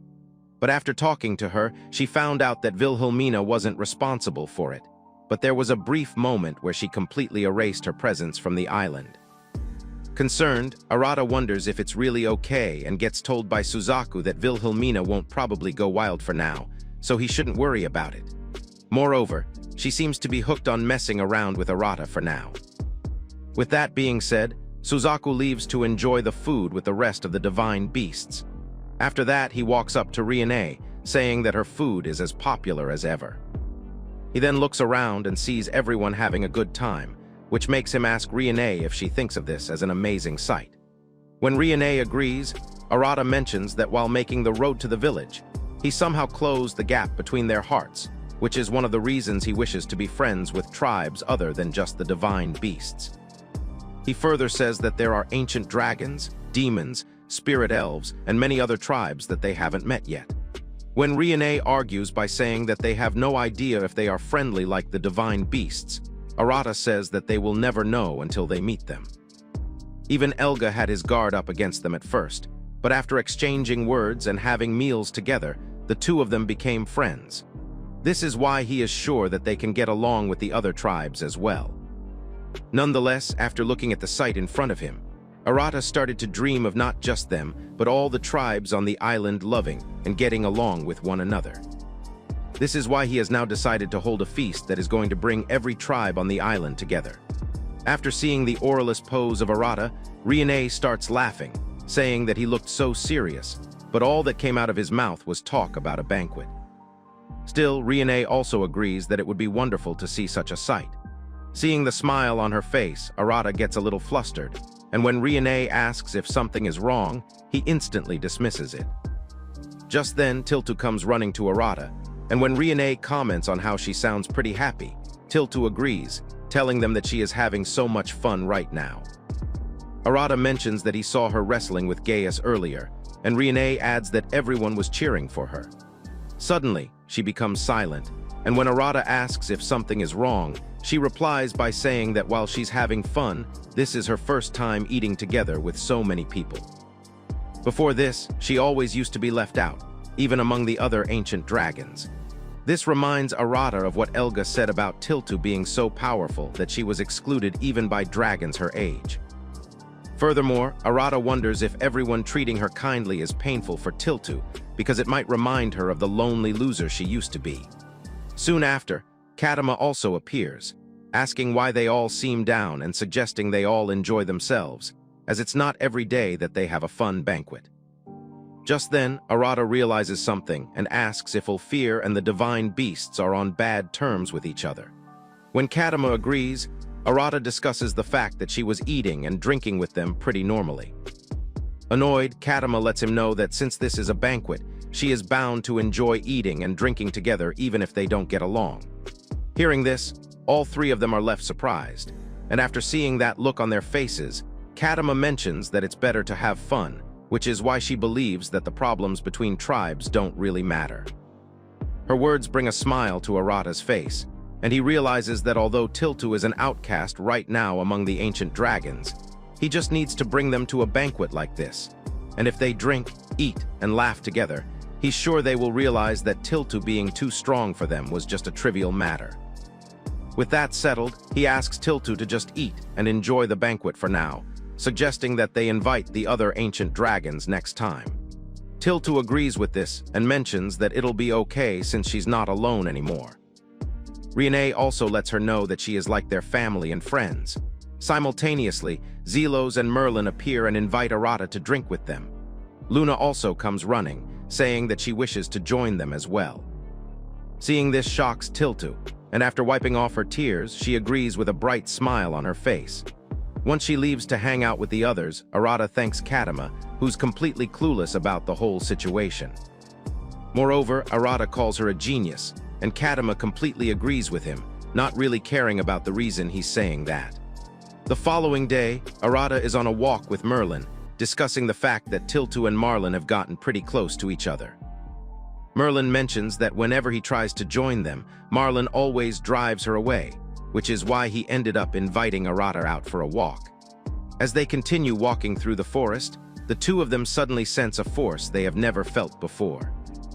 Although Marlin knows that this island is already filled with nothing but insanely strong monsters, the power they are feeling is pretty wild, enough that Arata might get hurt as well. Having no other choice, they decide to check it out, and after reaching that spot, Arata hears some curse words getting thrown around. Furthermore, he notices the tribe of ancient dragons and demons going against each other in a full-fledged battle. Before long, the two tribes start going at it, punching each other and attacking with all their might. Shocked, Marlin mentions that this is no joke, to which Arata agrees, saying that this is causing too much of a disturbance in the neighborhood. Seeing that one side looks pretty familiar to Tiltu, he figures that they must be ancient dragons, while the other side is men with dark red skin. Considering that they are fighting with the ancient dragon, he realizes that they must be demons. Since this is his first time seeing them on the island, Arata comes to realize that they are way stronger than ordinary monsters, prompting Marlin to remind Arata that this is no time to be leisurely commenting. According to him, if those guys keep fighting, they will blow up the entire region. With that, one of the ancient dragons launches an attack directly towards one of the demons. However, once the dust clears, Arata notices that the demon is still alive and manages to hold up. Shocked, Marlin mentions that the strike was powerful enough to blow away a whole city and questions Arata about what they are supposed to do about this. Knowing that their fight has nothing to do with them, he decides to just spectate for now. Just then, he notices Tiltu flying in the air, but instead of fighting, she just wanders around. Confused, Marlin wonders if she's trying to get them to accept her. Moreover, they notice that while both sides seem to notice Tiltu's appearance, they are actively ignoring her on purpose. Arata agrees with him, and they continue watching Tiltu make efforts to make them recognize her. Seeing this, both Marlin and Arata start to cheer her on, saying that she won't be able to solve anything if she doesn't take a step forward. The two of them don't have any choice but to watch her make an effort since this is a problem she needs to solve on her own. Ultimately, Tiltu begins heading straight towards the battle, which catches Marlin and Arata by surprise, but they decide to watch for now. Furthermore, they started praising her for her efforts, and after getting close enough, she ended up attacking both tribes instead of having a normal conversation. Surprised by what she just did, Marlin mentioned that she just attacked her own tribe, and Arata adds by saying that she shouldn't have done that. Meanwhile, both tribes are furious at her, and the ancient dragon leader hits her with some pretty unholy words, asking Tiltu to stop messing around. While the demon leader also calls her a draw loner, telling her not to get cocky just because she is stronger than they are. Tiltu tries telling them that they got the wrong idea, but they couldn't care less, and instead of fighting each other, both tribes start charging her instead. Seeing that this is not going as planned, Tiltu continues attacking and absolutely destroying both tribes. Concerned, Marlin wonders if the reason Tiltu doesn't have any friends is because she is always like that, and gets told by Arata that she doesn't seem to be doing that on purpose. He believes that this is probably her way of trying to get accepted, but she's still pretty tactless. On the other hand, Tiltu is still confused about why things turned out the other way and keeps fighting them on her own. Arata is well aware that if the battle continues, both the tribes will be wiped out, and while he is not obligated to save the ancient dragons or the demons, he still has a goal to hold a feast that brings every tribe together. He doesn't see himself making that dream come true with how things are, and more than anything, he doesn't like seeing Tiltu in this rogue state.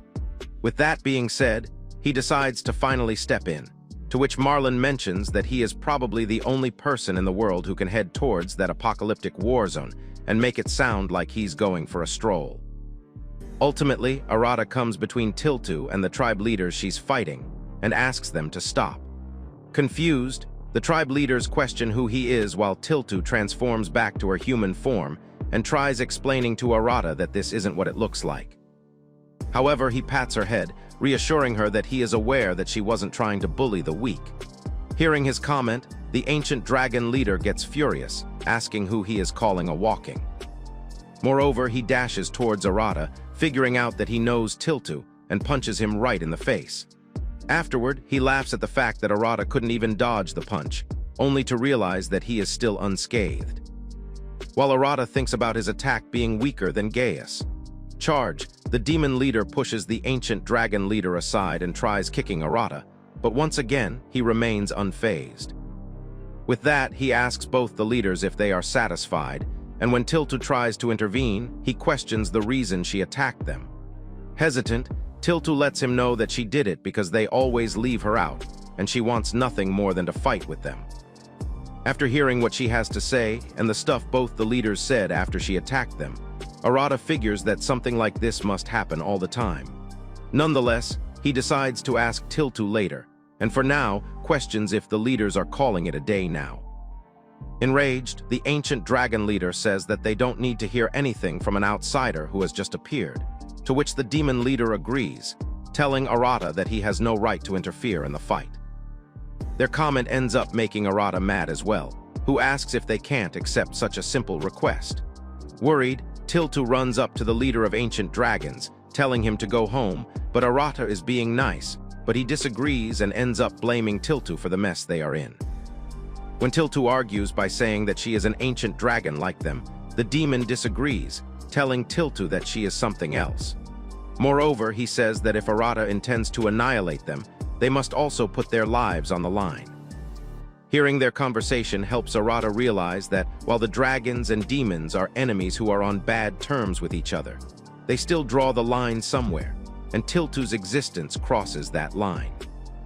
However, he still finds it to be a line drawn from a very narrow perspective.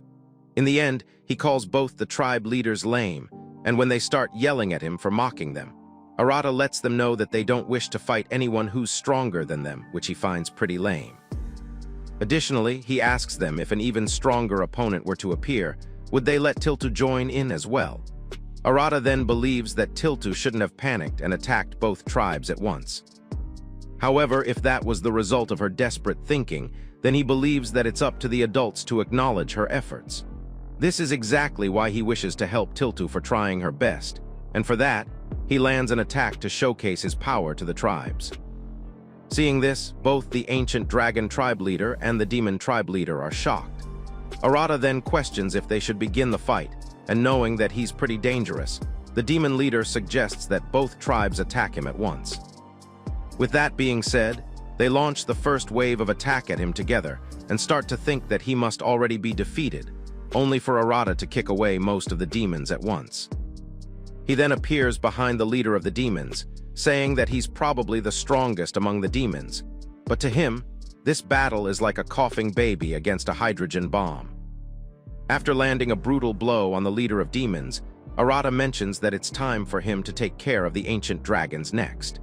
Hearing this, one of the dragons gets furious and yells at Arata, telling him not to think that they are on the same level as those lowly demons. Following that, several dragons attack him using their fire breath at the same time. But to their surprise, Arata is left completely unharmed by their attack and wonders if that was it. Moreover, he lets them know that just like the demons, it's now time for them to come crashing down to the ground. After he's done giving both tribes a good beating, they all lie in front of him, still refusing to accept defeat, although they are pretty messed up. Arata is impressed by their sheer will and thinks about how they are more skilled than the others, talented enough to become as strong as Elga one day.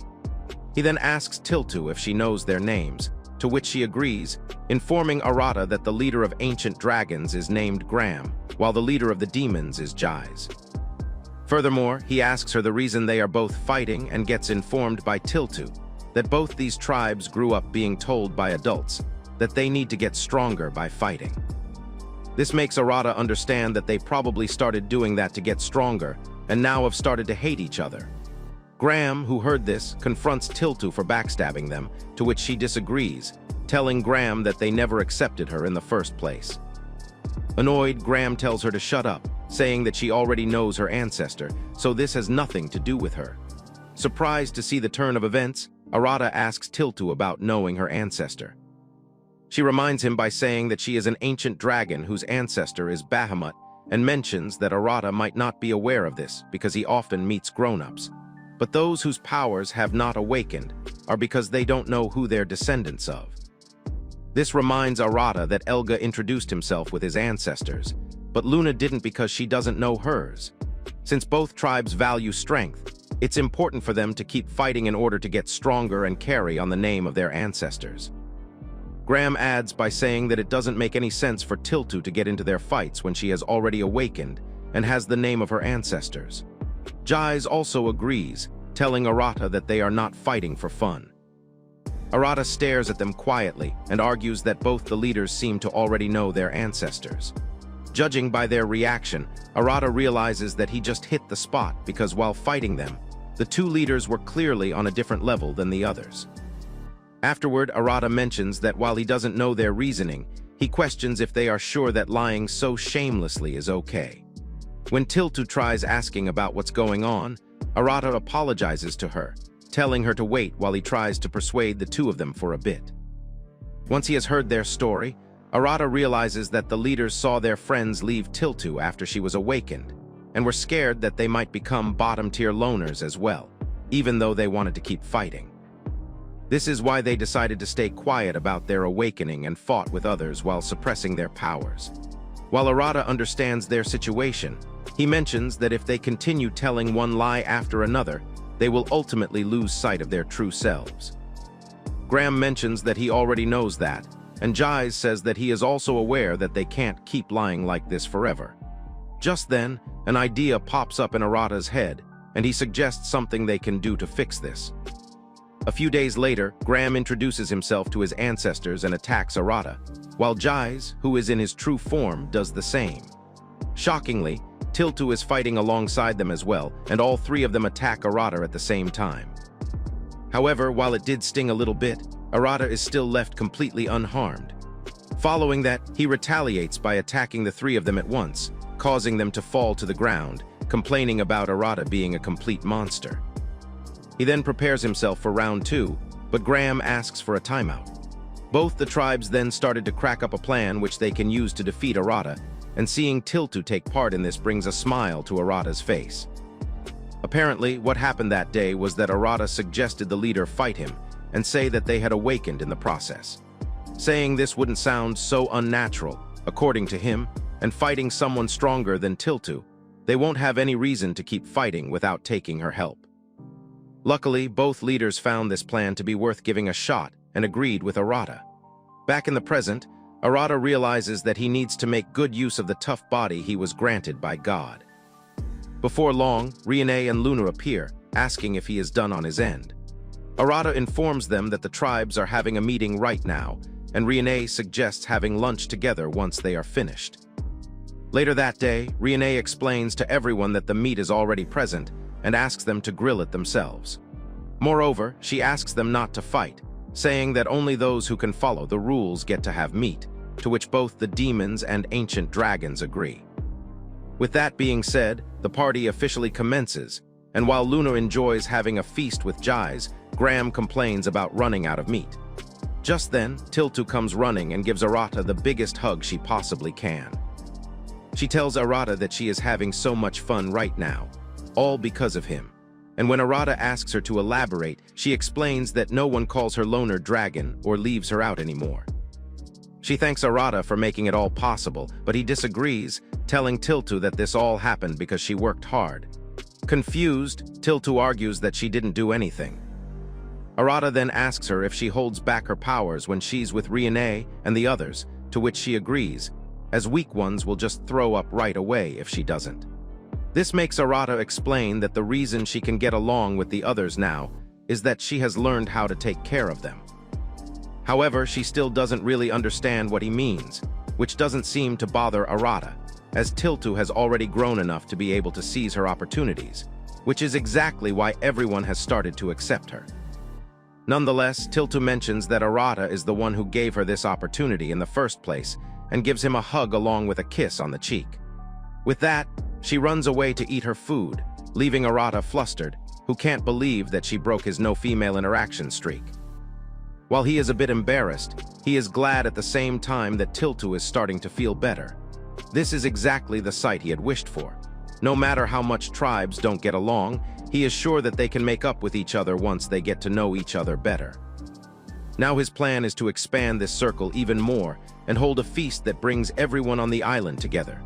Following that, Arata looks up to the sky and asks God if he thinks Arata can make his dream come true. But after getting no response, Arata figures that God might not be able to hear him and gets called by Riene to help her cut the meat. Just as he starts walking towards her, Arata gets told by God that he will be looking forward to seeing him achieve his dream, which comes as a shock to him, and he gives his thanks to God. Elsewhere, a round-table conference of the 7 heavenly great mages is taking place.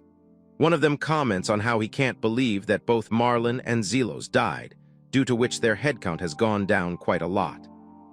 One of them informs the others that they got a request from the kingdom, and when she's questioned about the request, she reveals that the kingdom wants them to strike down the saint who made a pact with the demon, the wannabe hero from Temu, and the Witch of Ruin. Hearing this makes him wonder if the kingdom is underestimating their network. She further says that no matter how influential the church is on the continent, the kingdom could have still refused, but still, they are requesting the help of heavenly great mages, which means that the kingdom has chosen greed over God. Although the group of heavenly great mages doesn't like to get involved with the kingdom, they have some value in this mission as well. The old man asks if they should prioritize this and tells the other 2 mages, named Carla and Seti, to go after the hero's party. Carla finds this job to be quite interesting and asks Seti if he's interested in the hero's skill, to which he agrees. The old man also tells them to check their powers, and if they are on par with the 7 heavenly great mages, they should bring them to their side. Since they lost 3 members, the hero's party can make a good replacement. But at the same time, if they are not as strong as expected, then Seti and Carla are allowed to do whatever they want with them. With that, the 2 of them walk out of the room, leaving the girl and the old man behind. She asks the old man to continue with his work, as the times will change even more from here on out. Now, a few days have passed since the banquet between the demons and the dragons. Currently, Graham is present outside Arata, addressing him as a big bro and asking him to train with him. However, Jais also appears, reminding Graham that the demons made a reservation with Arata first. This results in a fight between the 2 of them to decide who gets to train with Arata today. Just then, Tiltu appears and tells both Jais and Graham to go home, as Arata will be going on a date with her. Graham argues by saying that Arata already has Riene. She replies by saying that while Riene is a hot babe who makes good food, she is just as good as her.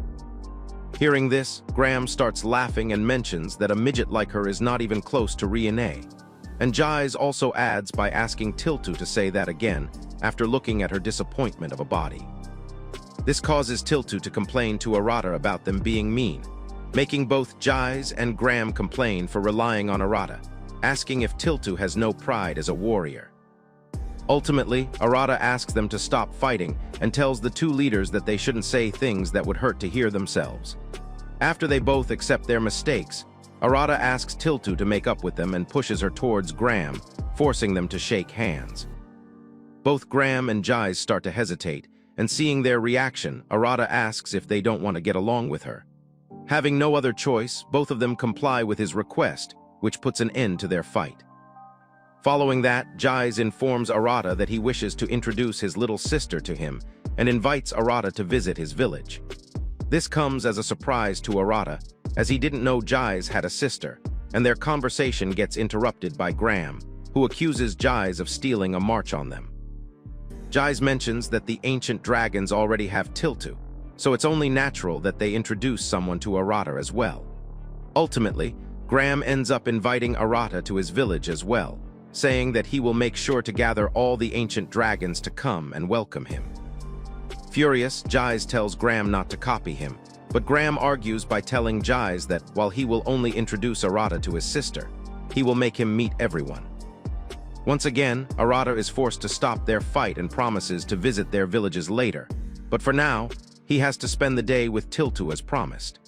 Both the leaders apologize for their behavior, and with that being said, Arata holds Tiltu's hand and flies away to spend the rest of the day together.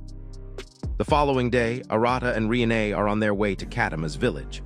On their way, he questions what Ulfirs are like, and while it's a bit hard for her to explain, she starts off by saying that Ulfir worships the great spirits, and among Ulfirs, high Ulfirs like her are very strong because they receive blessings from the higher spirits. Hearing this makes Arata realize that they most likely got into a fight with divine beasts because they told them similar stuff. Riene then asks what high Ophir are, to which Kadama replies by saying that they are Ophir like her. Riene figures that she must be talking about the bigwigs of Ophir, but Arata didn't understand a thing they said. She then explains it to Arata by saying that it's live elves where the royalty is called high elves. Ophir and elves have the same roots, and they just worship different spirits. This makes Arata wonder if Kadama is royalty, and Kadama further explains by saying that High Ophir grew up strong with the powers they received to protect other Ophir. That is how ordinary Ophir can also live on this island, so the High Ophir are more like warriors than royalty. Afterward, as they continue making their way up on the mountain, Arata comments on how Ophir lives in really high places and gets told by Kadama that it's because they are mountain folk who revere the spirits of fire, earth, and darkness. As they continue making their way forward, Arata remembers that while he and Kadama might be fine with all the hiking, Riene had quite a difficult time when they last did something like that. With that in mind, he asks Riene if she's all right and suggests carrying her in his arms if she's tired. But to his surprise, she easily jumps over a boulder, prompting Arata to ask how she is still fine even though they have been walking for a while. Riene lets him know that she has to make it through every day on an island like this, which is why she has become more fit and has gotten better at controlling her mana. Arata remembers that she also knows how to use body enhancements, to which Riene agrees. The two of them then get interrupted by Kadama, who lets them know that they are almost there. After walking a little more, they eventually arrive in the village of Ophir. Arata is shocked to see the houses built around the cliff and is told by Kadama that this is the village where she lives. Since the Ophirs worship the spirits, they feel more connected to them by becoming one with the mountain. With that, she suggests going to visit the elder and his family first, to which Arata agrees.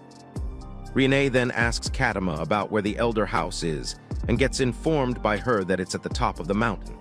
Seeing just how high it is, Riene tells Arata that she is an ordinary human who would die if she fell from there. Confused, Arata questions why she is saying that while looking at him, and gets told by Riene that someone like him would probably not die even if he fell from there. Just then, they notice a bunch of Ophir coming out of their houses to take a look. Kadama informs them that since Ophirs are pretty gentle-natured, everyone is afraid to approach Arata and Riene, even though they are interested. Moreover, she boasts about being the brave one amongst them who can even visit his house on her own. Nonetheless, she decides to head up first and starts climbing the mountain to make her way to the top. In an instant, she manages to cover half of the distance, which comes as a surprise to him. A sudden gust of wind blesses Arata by giving him a perfect view of those two peaches, causing Riene to yell at him. Once she is on the top, Arata comments on how Kadama is amazing for climbing such a tall mountain in one go, and figures that this is why they are called the mountain folk. He then asks Riene if she can climb it, but after getting no response from her, he ends up holding her in his arms. When she begins to hesitate, Arata mans up and tells Riene to put her arms around his neck. Having no other choice, she agrees and does as he asks. This causes her hunkers to press against Arata's body, and the scent of her hair ends up making him flustered. After holding eye contact with each other in such close proximity, Riene asks him not to be so quiet, as it's embarrassing for her that way. He agrees with her and suggests climbing the mountain already.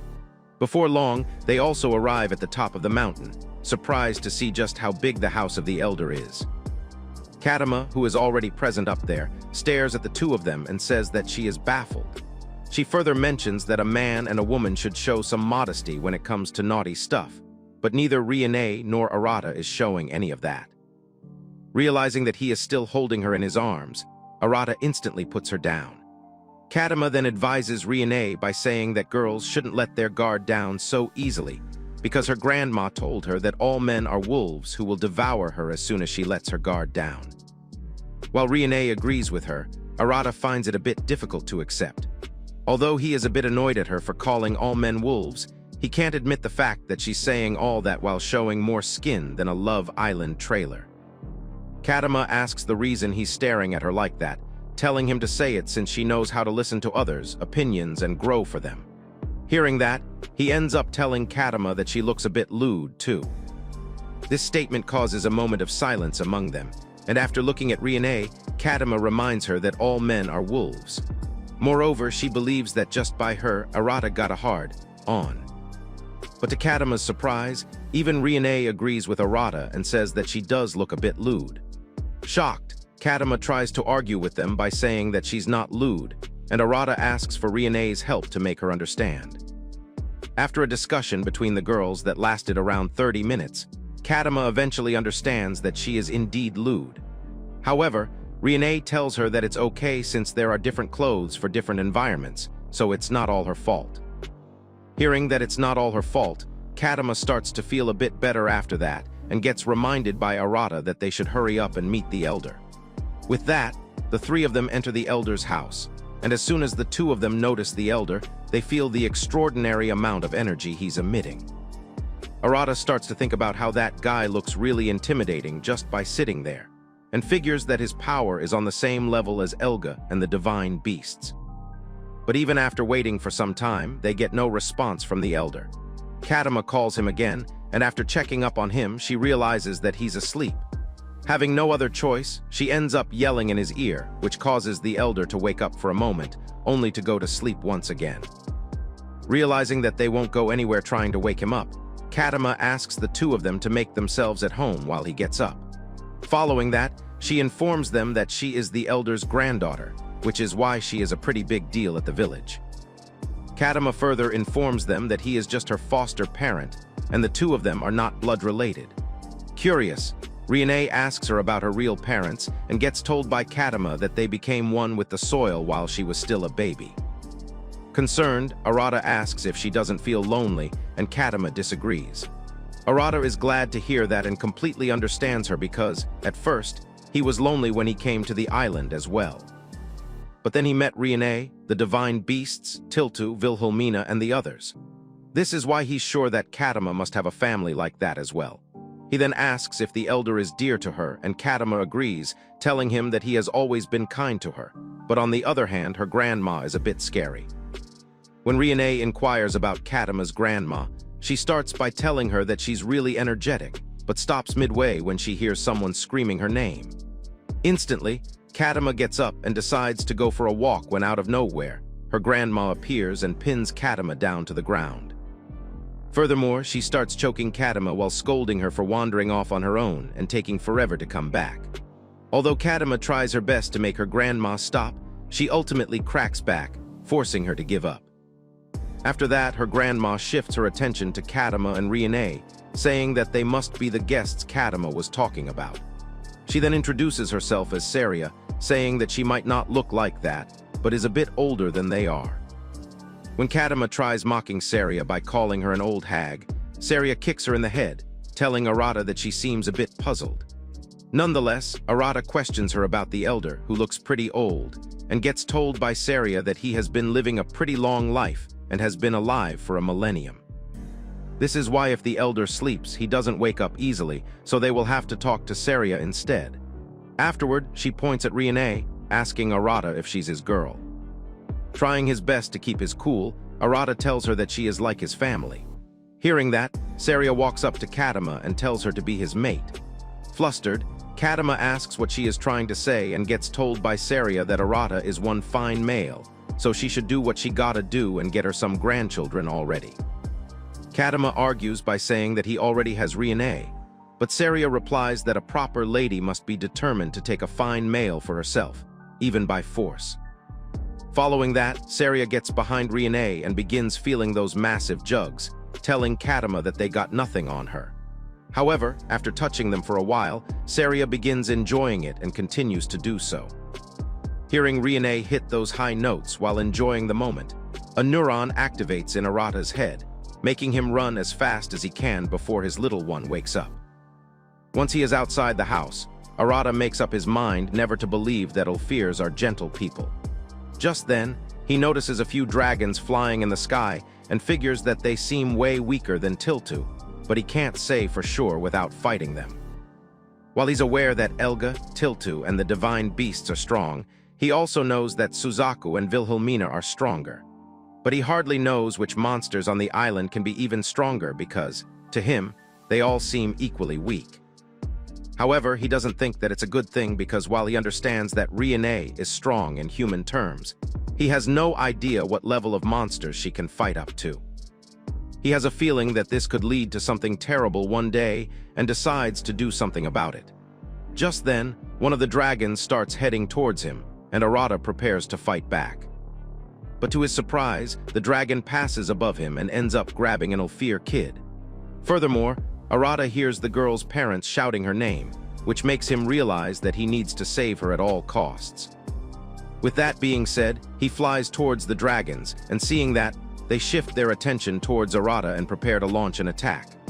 Before long, they both shoot fire breath at him, but as expected, Arata remains completely unharmed and punches one of the dragons. Seeing this, the other two try to flee, but Arata flies after them, wanting to protect the kid. For that, he kicks the other dragon in the face, causing it to drop the Ulfir girl, whom Arata manages to catch. After making sure that she's all right, he notices the dragon roaring at him. But all it takes is one glare for the dragon to lose all its courage and fly away like a wimp. The girl Arata saved is shocked, as she has never seen a grand wyvern flee like that before. And hearing that, Arata realizes that they were not dragons but wyverns. Nonetheless, he takes the girl back to her parents, who are overjoyed to see their daughter return safely. Arata is also glad about the fact that he was able to save her. Soon after, one of the Ulfir asks Arata if he's one of Katama's guests, to which he agrees. They all then bow their heads, telling Arata that to Ulfirs, friends are like family even if they are not blood-related, and thank him for saving their daughter. Arata lets them know that he only did what he was supposed to do, asking them to lift their heads. Moreover, Ulfirs regrets watching him from afar and not even showing themselves when he first visited, just because he is an outsider. However, Arata totally understands them and says that it's hard to accept an outsider right off the bat, which is why he is not bothered at all. Additionally, he reassures them that the girl he came with feels the same way as well. Seeing the way Arata talks, the Ulfirs are shocked as they thought someone Katama brought would be pretty rude, but Arata is a good guy. This makes Arata realize that it may be Katama's fault that these guys were hiding in the first place. Just then the girl he saved comes up to him, thanking Arata for saving her life. Arata pats her head, telling that girl that he's glad she's safe. Simultaneously, Katama appears with a troubled look on her face, informing him that the elder is awake. Judging by her expression, Arata wonders if there's some kind of trouble and instantly goes up to the elder's house, asking Riene if something happened. But to his surprise, he finds Riene standing there with a betrayed face. Arata remembers everything that was happening to her and gets told by Riene not to pry any further. Saria then invites them to sit next to the elder, but even after some time passes, the elder remains completely silent. Before long, he hears the sound of snoring coming from him, prompting him to inform Katama that the elder is still asleep. Having no other choice, she is forced to shout in the elder's ear, making him wake up in an instant. Once awake, he tells Katama that she gave him a scare, shouting like that, to which he replies by asking the reason he went asleep after just waking up. The elder informs her that the danger had passed, so there was no reason for him to stay awake. Curious, Arata asks about the danger he's talking about and gets told by Katama that he told her to bring him to the house because there was some sort of danger. Following that, he bows his head and shows his gratitude to Arata for saving his children, and when Arata asks if he's talking about the wyvern attack, he agrees. Puzzled, Katama asks what they are talking about, and after he explains everything, she understands the reason everyone was gathered around him. Saria adds by saying that she can't believe he drove away wyverns of all things, and Riene mentions that they saw a whole lot of wyverns circling above the village, asking if they are after Ulfir. Saria disagrees, and Katama says that they haven't seen the Great Spirit lately. Normally, they come near the village to protect them from time to time, and the wyvern attack today probably had something to do with that.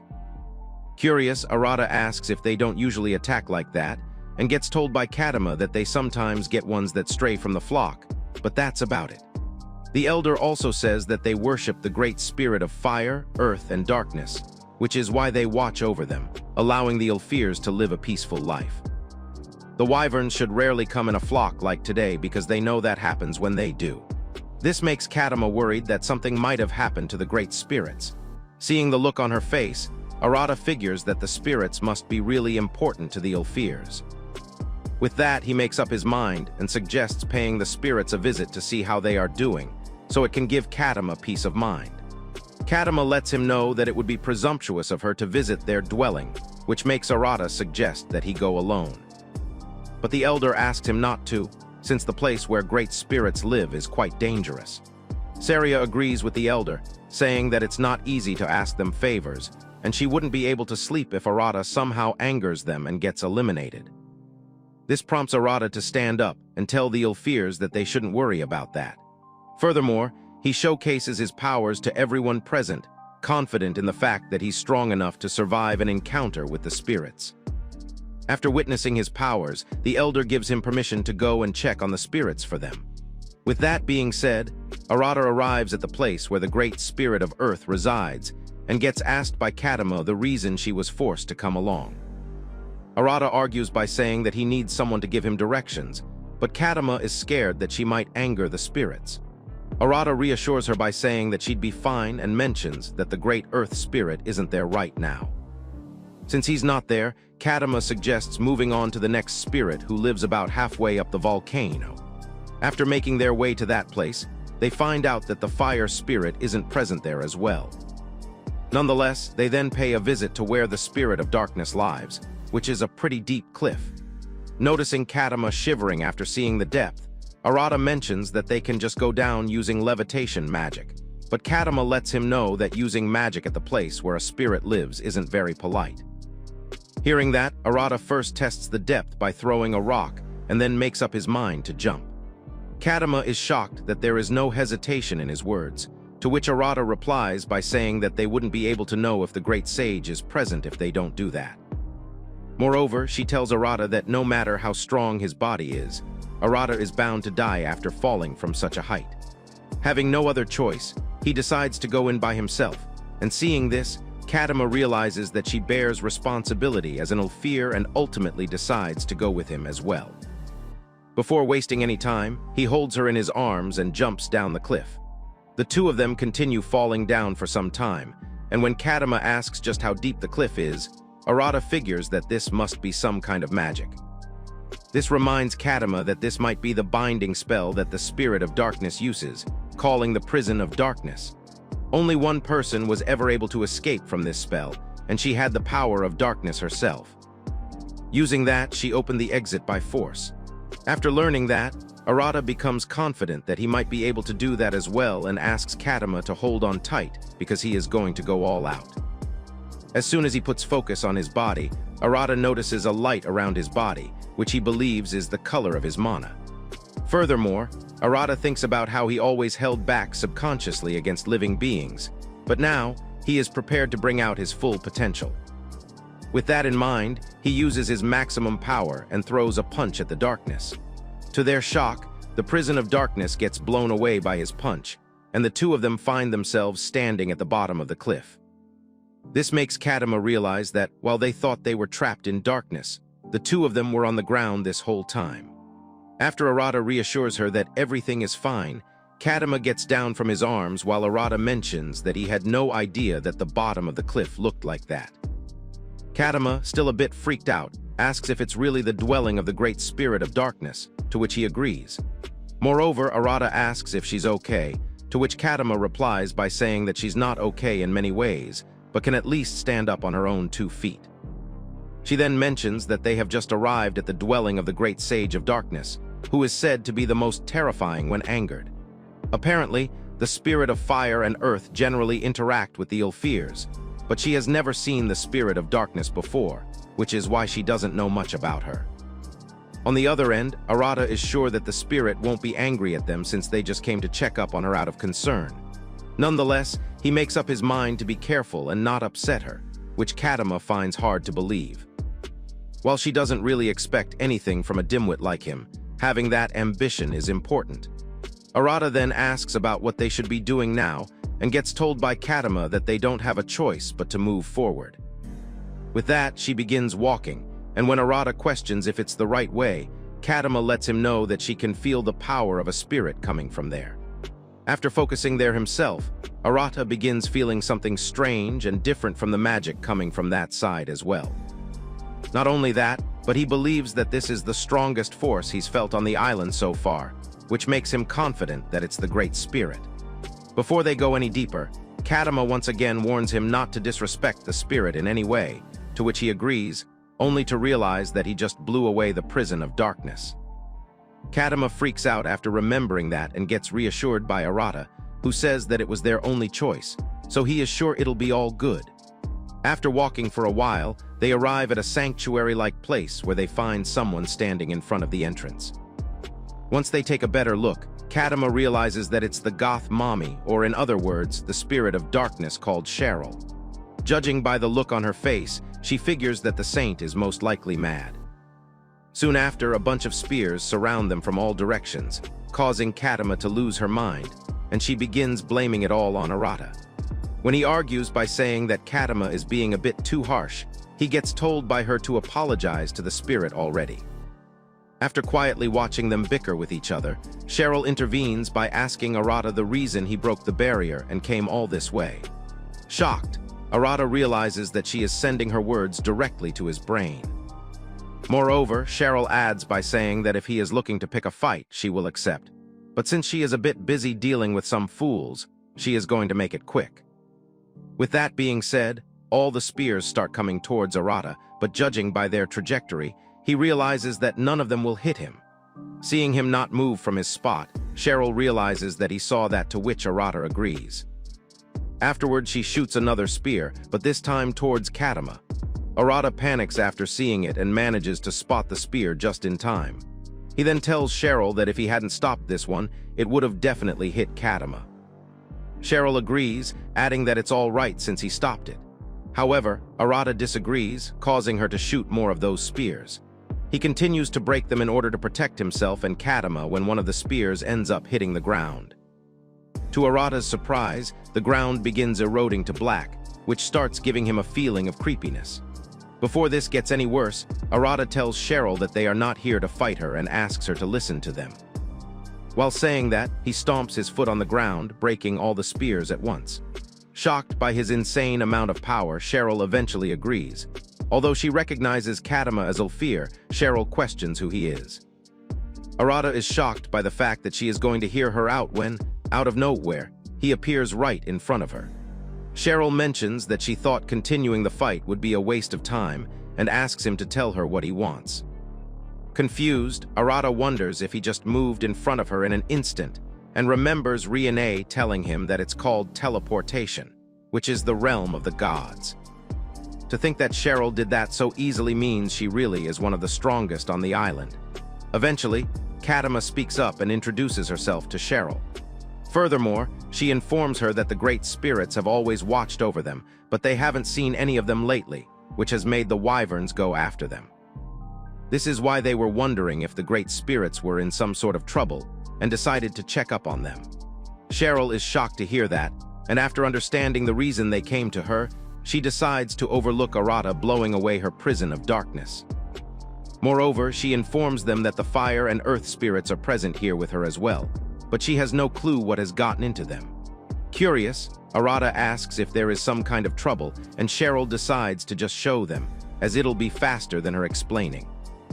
With that, she takes them into the sanctuary, which is full of things that one finds in a fantasy novel, including gargoyle statues and whatnot. Cheryl notices Arata intensely staring at the things around him and asks if he finds it unusual. However, he replies by telling her that there isn't a man in the world who wouldn't get a kick out of this place. This statement ends up annoying Cheryl, and she tells him to go die instead. Nonetheless, she then questions the reason great spirits of fire and earth are present here, as they seem to have their own place to stay. Cheryl mentions that it's a pretty pathetic reason and takes the two of them to a coliseum. Apparently, this is the place where she passes the time by making the monsters she captured fight each other. Additionally, both the great spirits of earth and fire are present inside the prison of darkness, since she can't just let them fight out in the open. This makes Arata understand the reason he was sensing such a strong force coming from that black sphere. He then asks the reason the two of them are fighting, but instead of replying to him, Cheryl lets out a smirk and decides to put him inside the sphere so he can try and persuade the two of them. With that being said, he is teleported above the sphere in an instant and falls directly into it. Once he is inside the prison of darkness, he figures out the direction where the two of them are fighting and decides to go check it out first. Before long, he is able to see both the spirits going at it, and even though they notice Arata, they both ignore him like you ignore a thick baddie's red flags. Nonetheless, he lets them know that he has no intention of fighting when suddenly, he notices an attack heading his way. Instantly, he realizes that it's as powerful as Tiltu's beam of destruction. Knowing that he can handle this much, Arata jumps and punches the attack out of existence. Both the great spirit of fire and earth are caught by surprise, which is somewhat of a new reaction for Arata, since people around him normally dismiss his achievements as something he is capable of doing. The spirits then shift their attention to Arata, but he stops them in their tracks, reassuring them that he doesn't mean any harm, asking them to calm down. He then introduces himself as Arata, an ordinary person who was thrown in prison by Cheryl. After hearing the whole story, the spirit of fire Gwen finally understands that he came here in order to stop them, and the spirit of earth Zerth adds, by wondering what in the world was Cheryl thinking letting a human in here. But again, they are unsure if they can even consider Arata a human. When he makes them believe that he really is a human, Gwen argues by saying that a human can't survive any of his attacks. Nonetheless, Zerth asks if he knows the reason they are here, to which Arata replies by saying that he was ordered to persuade them, but he isn't aware of the situation or anything else.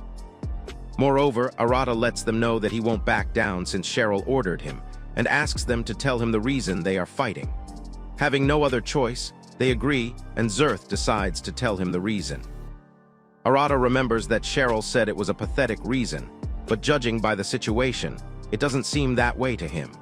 With that being said, Zerth explains that whichever one of them wins this fight gets to be the grandfather of the next great spirit that's born. Zerth further says that he wishes to be called Gramps, and after hearing that, Arata stays silent for a while and then decides to head out. He believes that he shouldn't interfere since the two of them are so serious about it, but he also feels like he has to stay in order to persuade them. Just then, Arata finds himself in a different place with a little girl standing in front of him. They both look at each other for some time, and after thinking hard about it, she ends up calling him Papa. Arata is shocked to hear her say something like that, but the girl continues, making Arata realize how the other two great spirits might react if they heard that. For now, he decides to get that out of his mind and asks the girl to tell him her name. She replies by saying that she doesn't have one, and when Arata questions the reason she is calling him Papa, the girl thinks about it and says that it's because he is her Papa. When Arata tries letting her know that he is not her father, tears start forming in her eyes, forcing Arata to take back whatever he was saying. Hearing that, the girl brightens up and gives him a hug, calling Arata Papa. Arata realizes that the girl feels a bit cool to the touch and notices something on the ground. After picking it up, he realizes that it's an ice ball and wonders how it got here. At the same time, the girl falls asleep while hugging him, and he ends up picking her up. With that out of the way, Arata starts to feel chills in his spine and witnesses both the spirits present behind him, ready to put an end to him. Zerth regrets letting his guard down as he thinks Arata was after the position all along, and even though Arata tries explaining that it's a misunderstanding, they both refuse to listen and start to release their maximum amount of power. Arata notices that their mana is getting stronger and reaches the point where he can confidently call it the most intense surge of mana he has felt. But before talking it out with Arata, both the spirits mention that they must do something important first and start to argue about who's going to become the grandfather.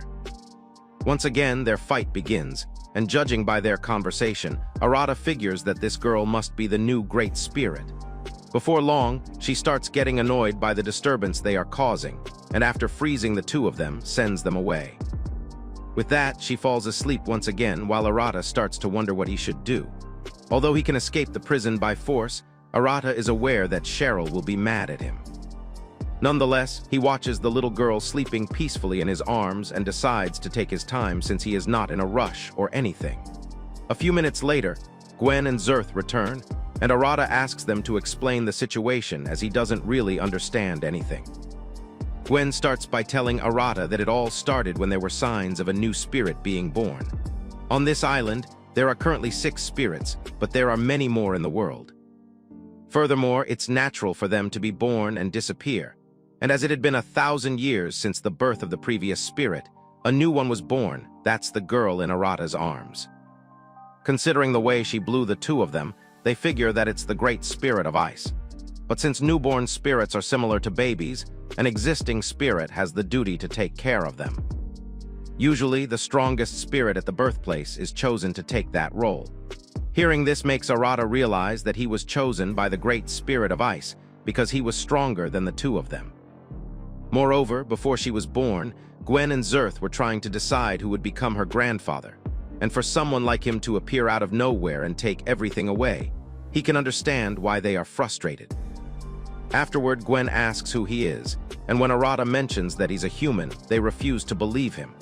Having no other choice, Arata explains his meeting with God, who gave him these powers, and after hearing this, they instantly start to believe in him. Nonetheless, they can return to the original topic, which is their wanting to become her grandfather.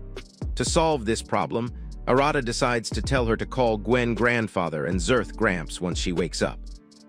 Both of them are overjoyed after hearing this and mention how this makes Arata their son.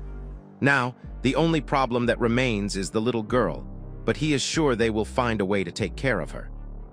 Following that, Arata wonders how they are supposed to leave this place, and he gets told by Zerth that even the 2 of them don't know anything about it. Ultimately, Arata decides to break the prison by force, only to be told by Cheryl that if he does it again, he's dead meat. With that, she opens the prison of darkness herself, letting the 4 of them free.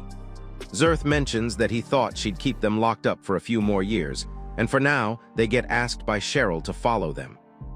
She takes them to the dining hall to serve them some food, where Arata notices some tiny dark spirits working for her. Kadama, who is sitting next to him, questions the reason he is always causing trouble, to which Arata replies by saying that he has never once thought about causing trouble, and that he was trying to solve this in his own way. Kadama lets out a sigh, reminding Arata that Riene is the one in charge of him, telling him to have fun with the scolding he is about to receive. This makes Arata wonder how he is supposed to explain it to Riene, and Kadama instantly refuses to help him out. Just then, one of the spirits arrives near him and transforms into a baby cradle. Cheryl tells him to let her sleep in it for now, and then suggests having a proper conversation, scaring everyone present in the room. Arata is then told that the 3 spirits sensed the birth of a new spirit and gathered to discuss what they should do. Both Gwen and Zerth tried fighting over who got to be her grandfather, which resulted in Cheryl putting them in the prison of darkness. Nevertheless, Arata asks Cheryl about what he should do and gets told by her to take responsibility for the spirit and protect her. She believes that if the spirit of ice is separated from him, she might cry and behave violently, so it's the best choice they have. Arata starts feeling bad about separating himself from her and asks for Cheryl's permission to discuss it with someone before taking this major step. Cheryl agrees, but tells him to take the spirit with him. Later that day, he returns to the village of Ulfir with the spirit girl on his back. Before long, she wakes up and finds the sight of the village quite fascinating. Kadama then suggests visiting the elder's place first, to which he agrees. There, the 3 of them are greeted by Riene, who first welcomes the 2 of them back and then notices the girl in his arms. With a terrifying voice, Riene informs Arata that she has a question, causing Arata to panic and try to explain himself, only to be told by Riene that she hasn't even said anything. While this island has a lot of powerful residents, the most powerful one for Arata seems to be Riene. However, before Arata even gets the chance to explain himself, the spirit of ice smiles at Riene and calls her mama, catching both of them by surprise. Is there anyone on the island who's stronger than Arata? Comment island if you'd like another part of this series.